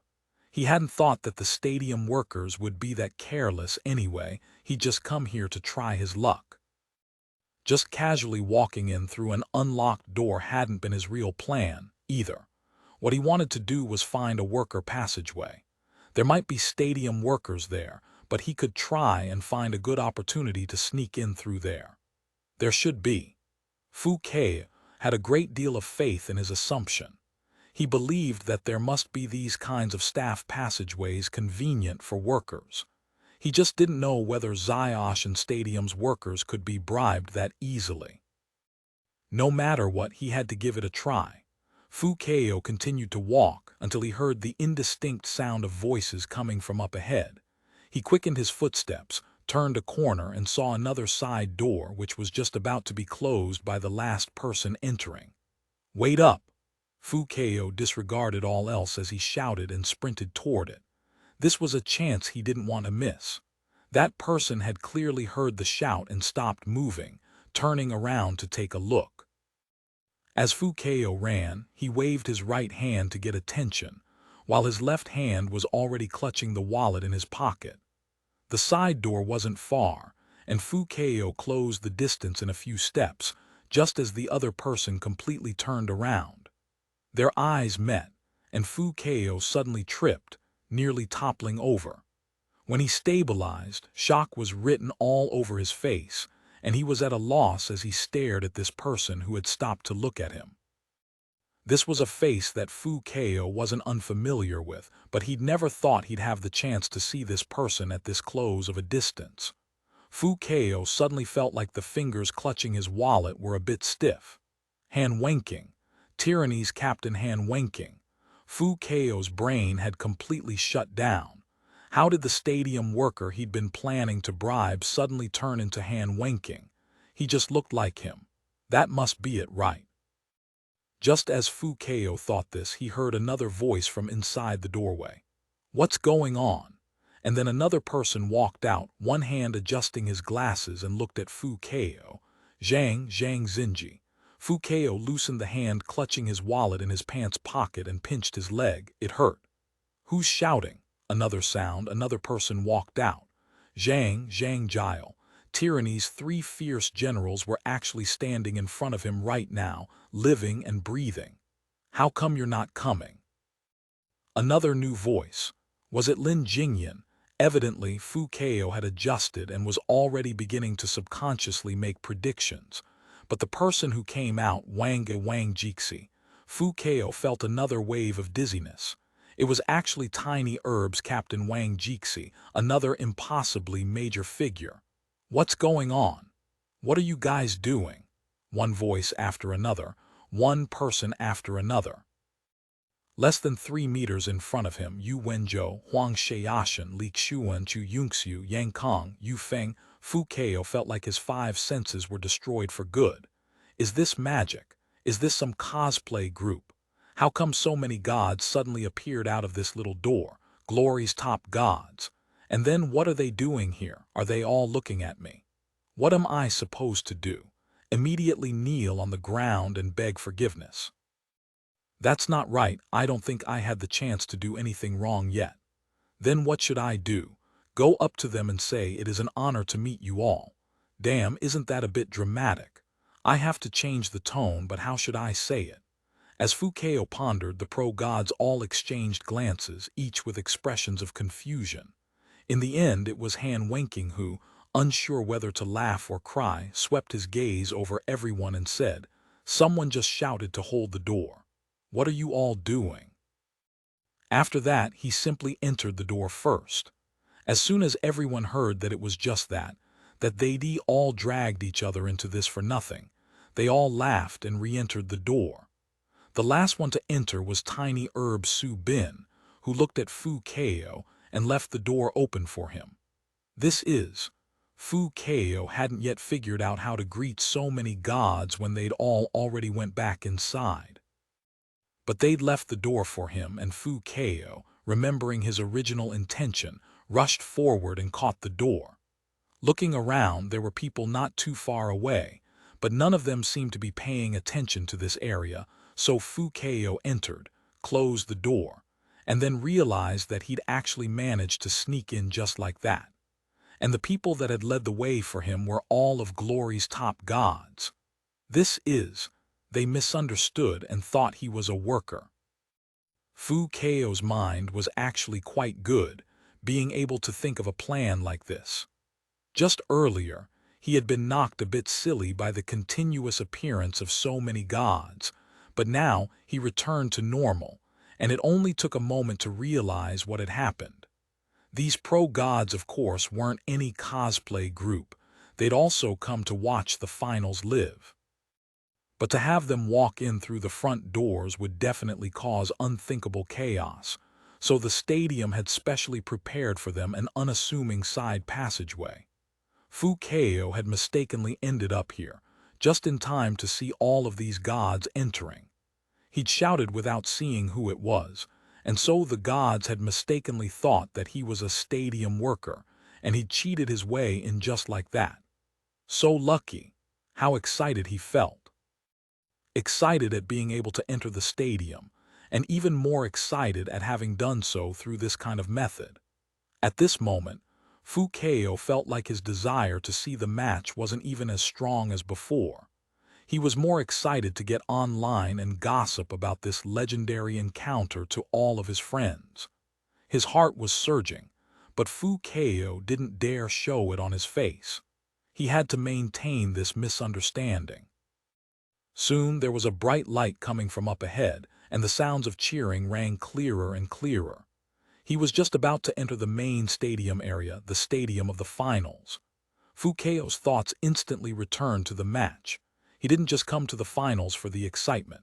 Fu Kao, as a City H resident, had been converted into a hardcore Happy fan after a season of matches, and he couldn't wait to see Happy defeat Samsara, a never-before-seen Black Horse miracle.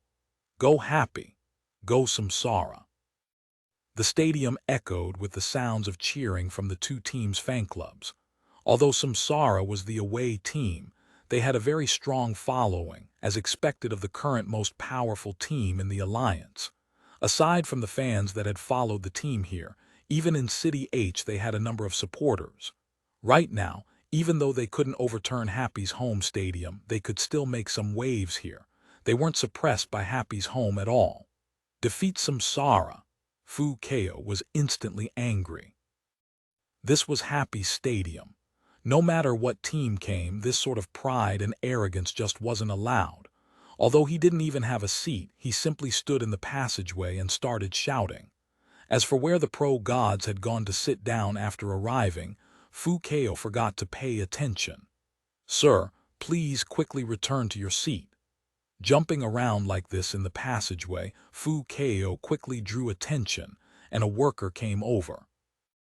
But the worker didn't suspect that he didn't have a ticket, and simply instructed him to return to his seat in the interest of maintaining order. All right, as soon as I go to the bathroom, I'll return to my seat." Fu Kao had already thought about how to remain undetected after making it into the stadium. Just now, he'd forgotten himself and attracted attention, and when the worker came up to speak to him, he regretted it so much that he wanted to hit himself. He'd hurriedly used a bathroom excuse, and the worker hadn't become suspicious, so he quickly headed to the bathroom. He hid in the bathroom for quite a while. Watching the time, hearing the shouts from the stadium, Fu Kao grit his teeth and endured. The stadium stopped letting people in half an hour before the match officially began, and during that half an hour, the stadium went through strict procedures to secure the area. To stay in the stadium during this time without a seat, he would be discovered very easily. Fu Kao had to last through this period of time. After the match officially began, if there wasn't an absolute need, there wouldn't be any large movements from security. At that time, if workers were still wandering around everywhere and disrupting the audience, they would probably be blasted to death. 8:30. Fu Kao's watch had slid to this time, and he could hear the sounds from the stadium. The match was indeed just about to begin. Group Arena, Happy's first player was still Yiziu. That full rookie roster he'd talked about in the press conference last time indeed turned out to be nonsense. Samsara's first player was Lu Boyuan, the all-star grappler player. You have to win. Fukeo could only sit in the bathroom, grind his teeth, and pray. The match had only just begun, so to be safe, he was prepared to wait for a few more minutes. On one hand, he hoped for Happy to win quickly. On the other, he hoped they could play a little longer so he wouldn't miss as much. One could only imagine the conflict in his heart. 2 minutes passed, he couldn't hold back any longer. Fukeo charged out of the bathroom and flew back toward the main stadium area. Victory. Happy opened strong. Yiziu, undefeated in individual match, continued his brilliant record this season, coming on stage first and defeating Samsara's Lu Boyuan. Beautiful. By the time Fukeo arrived, all he saw was the word glory. But even so, he was as thrilled and excited as if he'd seen the entire process. But after waving his fist once, he immediately remembered that he was supposed to be lying low, and after carefully examining his surroundings, Fukeo began to sneak around, looking for a corner where he wouldn't be noticed. The match continued. Only now did Fukeo remember that so many top gods had come to this stadium to watch the match live. Where were these people sitting now? With how large this stadium was, there was of course no way he could find them. But when he thought about it, he knew that these people would definitely be gathered together, and the stadium would definitely have special security measures around them. As someone who didn't even have a ticket, Fukeo would be looking for death if he tried to find where they were and slip in among them. Here's a good spot. Fukeo finally found a seat that he was relatively satisfied with. Standing, sitting, or crouching, just being able to sneak in here and enjoy this match was satisfying enough. That was what Fukeo had originally thought, at least. But in the end, he found that he was wrong. To be truly satisfying, the match itself needed to have a satisfying outcome. But today's match ended in Happy's defeat. In the finals, Samsara took the lead in their away game.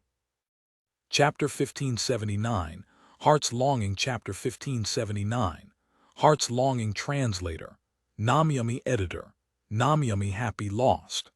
The result of the first match of the finals was like a bucket of cold water, instantly splashing many people awake. Just before this match had begun, when the poll had finally closed, Happy had actually obtained a 51.1% support rate. They had actually surpassed the defending champion Samsara. Because of this, Happy's supporters were very excited. They forgot that this poll only represented people's hopes. Happy had more support only because people were curious and excited to see the Black Horse, the underdogs, overturn the giants. Votes didn't determine the team's strengths. Votes certainly couldn't determine this match's outcome. Happy didn't lose faith from their 2 losses to Samsara in the regular season. And Samsara. They weren't scared of how Happy had consecutively defeated Blue Rain and Tyranny in the playoffs. In comparison, it was clearly Samsara, having eliminated both of their opponents 2-0, who was more at ease in the playoffs. Because they were more at ease, Samsara obtained more sufficient time to rest. While Happy was bitterly fighting their third match against Tyranny, Samsara had rested for a full 6 days. This battle had been very exhausting for Happy, especially the last half hour of the team round. Tyranny, with only 4 players left and no healer, had stubbornly and fiercely fought against Happy for half an hour. They had still lost, but Happy had paid a large price for this victory. After that bitter battle, Happy returned to City H that night. After rushing about, they really only had 2 full days of rest. And then they met Samsara, who had calmly adjusted their condition for 6 days. 6 days without battle wouldn't cause any deterioration in condition, because the span of 6 days was just about the length of time between matches in the regular season. Pro teams and players had more experience using 6 days to adjust their condition than they did using 3 days. From the contents of the first match, it could be seen that, although Happy still carried that fierce excitement from their battle with tyranny, this excitement soon turned into their burden. Their spirits, not having relaxed enough from that battle, were once again tightened, and they quickly lost the tension that they needed. Happy lost. This shouldn't have been too surprising of an outcome, but because of their earlier excellent performance, because it was their home game, people placed high hopes on Happy. In the face of this outcome, these people were helpless. There were many analyses searching for reasons for Happy's loss, and practically every article pointed to their exhaustion from tyranny's match. The reason was there, but now could Happy solve it? After this, there was still only 3 days of rest time. Samsara had won at their away game and their spirits were high. And Happy, could they stabilize when they were 1 game down? That night at midnight, voting for the second match opened, and Samsara's support rate surged. Sometimes gamers would vote for the team they hoped would win, but usually they voted for the team they expected to win. Hope was a type of aspiration, while expectation came from a type of trust. Happy was still a black horse, and people still could only put their hopes of a revolution on them. But now, their hopes weren't as energetic as they'd been at the start. Because of the first round's loss, these hopes had wavered, had been shaken. Happy's support rate trembled in the balance. 3 days passed, and they returned to City S, Samsara's home stadium. When the poll closed before the match, Happy's support rate had fallen to 39.1%.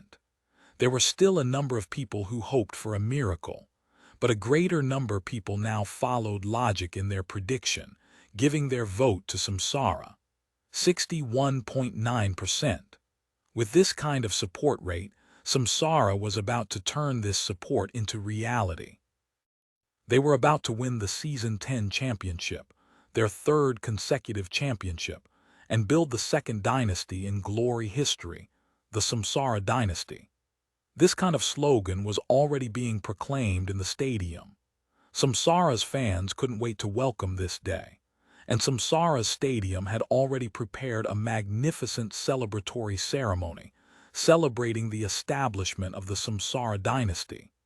The stadium's atmosphere was joyous.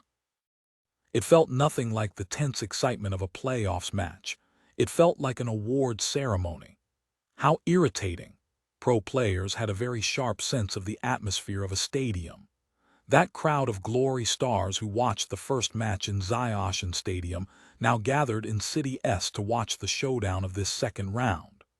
This atmosphere in Samsara's stadium of a dynasty being born, as though they'd already won the championship, was very irritating to these competitive players, exceptionally irritating.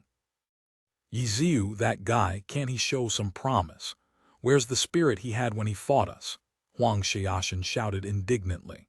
To be honest, for these people, watching from the audience as 2 teams fought for the championship was quite painful.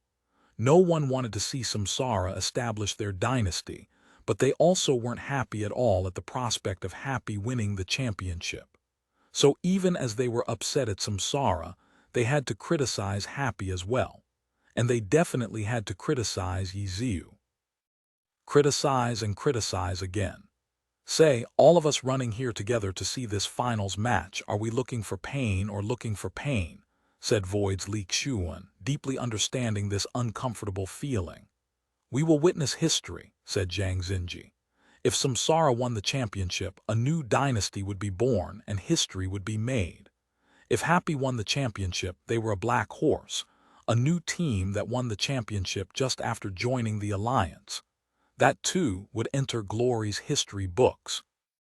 So we're standing in a historical moment, Tang Hao said sarcastically, even mocking himself along with everyone. These people didn't want to witness any history. They came to glory's battlefield in order to create their own history. Each of them wanted to be a participant, but now they had become bystanders. Pop. Next to Li Xuan, Wu Yu's cracked open a drink, the sound crisp, Everyone else was silent.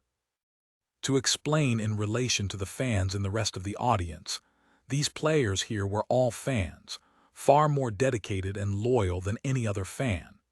They were fans of themselves, their own teams, and this would never change at any moment. So when they watched this match, they didn't particularly wish for either side's victory. What they wished most of all was to go on stage themselves and destroy both of those teams. And of course, if they could destroy all these people around them right now, that would be nice too. The atmosphere was oppressive. "Captain, do you want to drink anything? I'll go buy." Tiny Herb's Liu Ziobi jumped up. He didn't like this kind of pressure, and so he found an excuse to temporarily escape. "A Coke, thanks," Wang Jixi said. "Get 2 bottles for me too," Royal Styles Tian Sen said. "I'd like a mineral water," Li Xuan said, nodding. "Get me a bottle of milk tea," Chu Yongxiu also requested of Liu Ziobi. "I want a green tea." "I want a black tea." With everyone talking at the same time, Liu Ziobi instantly collapsed. "I can't remember that many." "Write it down on your phone," Zio Shikin suggested, very kind-heartedly. Liu Ziobi sighed and pulled out his phone. "Come on faster, get that hand speed up," Misty Rain's Li Hua said, pushing forward to watch Liu Ziobi type. On his phone, a long list of requests quickly stretched out. Practically no one was polite with him. Liu Ziobi felt like crying.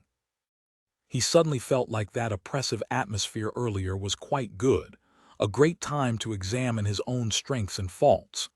"This many, I can't hold them all," Liu Ziobi said weakly after writing down everyone's requests. "Just make a few extra trips," said Zio Shikin. As expected of the most detail-oriented master tactician, the king of ideas. "With such fast hands, your legs should be pretty quick too, no?" Dai Yankee supported her captain. Liu Ziobi was already despairing.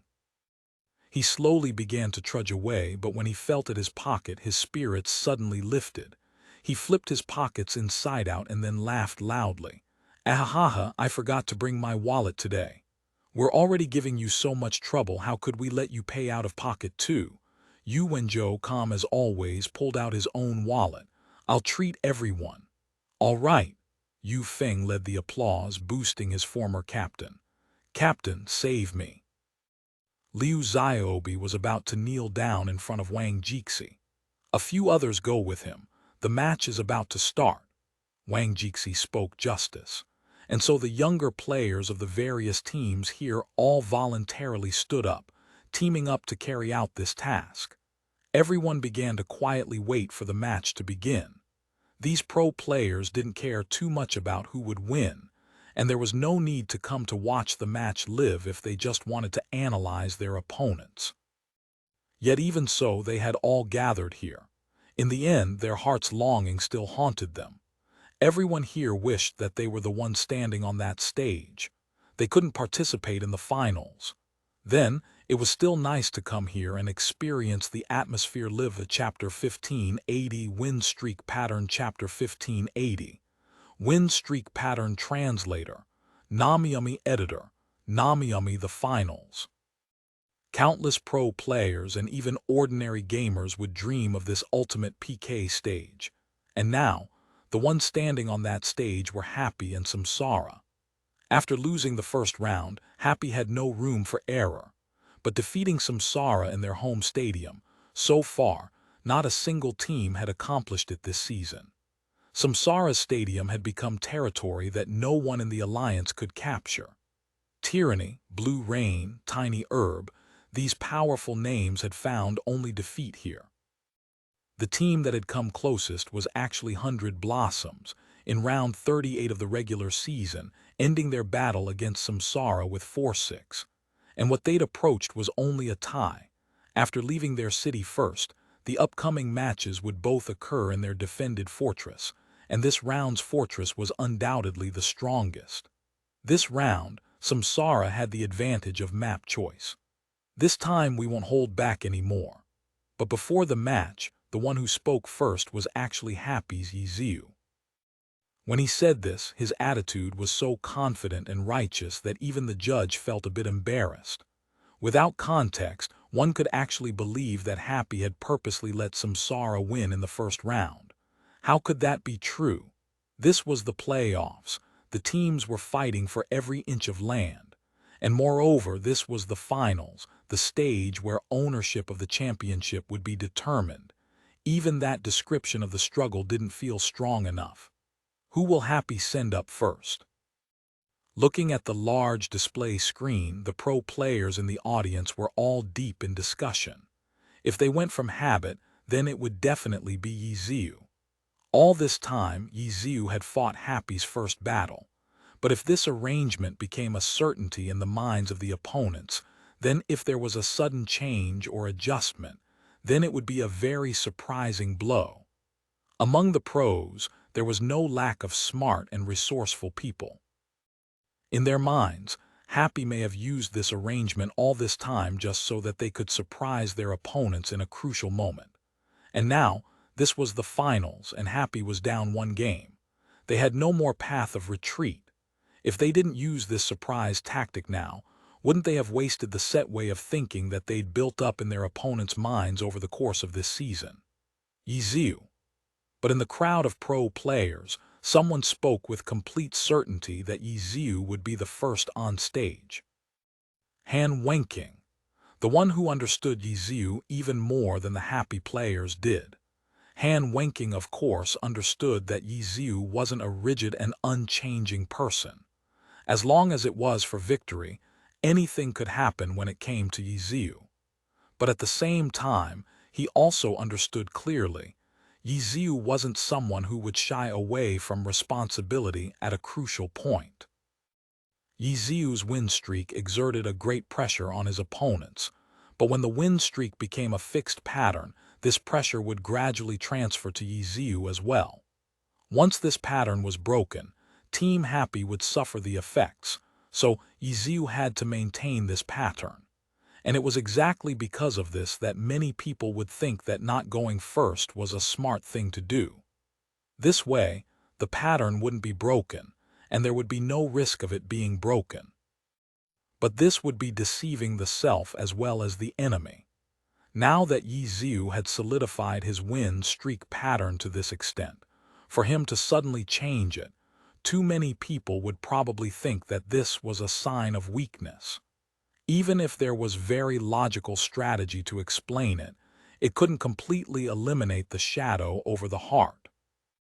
A shadow over others that didn't matter, but if Happy's own players had no way of dispelling this shadow, and it affected their condition, then there wouldn't be much difference between this and the win streak pattern directly breaking. Comparing the two situations, there was greater opportunity if Yiziu continued to go first, and Han Wenqing still believed firmly that Yiziu had the bravery to take up this kind of pressure. As expected.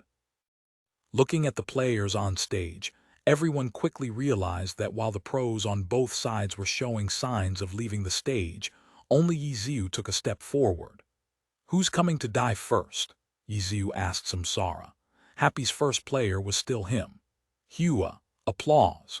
The Happy fans in this deadly Samsara stadium desperately sent applause to their team and their captain, knowing that the mountain hid a tiger, yet advancing toward that mountain anyway. Just this bravery was worthy of great recognition. Senior really is quite cunning. But then, someone from Samsara spoke, unhurried, wearing a smile. To be able to win consecutively for so long, everyone feels that it only gets harder and harder. If another win can be gotten under these circumstances, the morale boost to your own team and the blow to the other team reaches a peak. On the other hand, because the win streak has gone on for so long, everyone has recognized the difficulty. So perhaps too many people have already made mental preparations for the streak to be broken, right?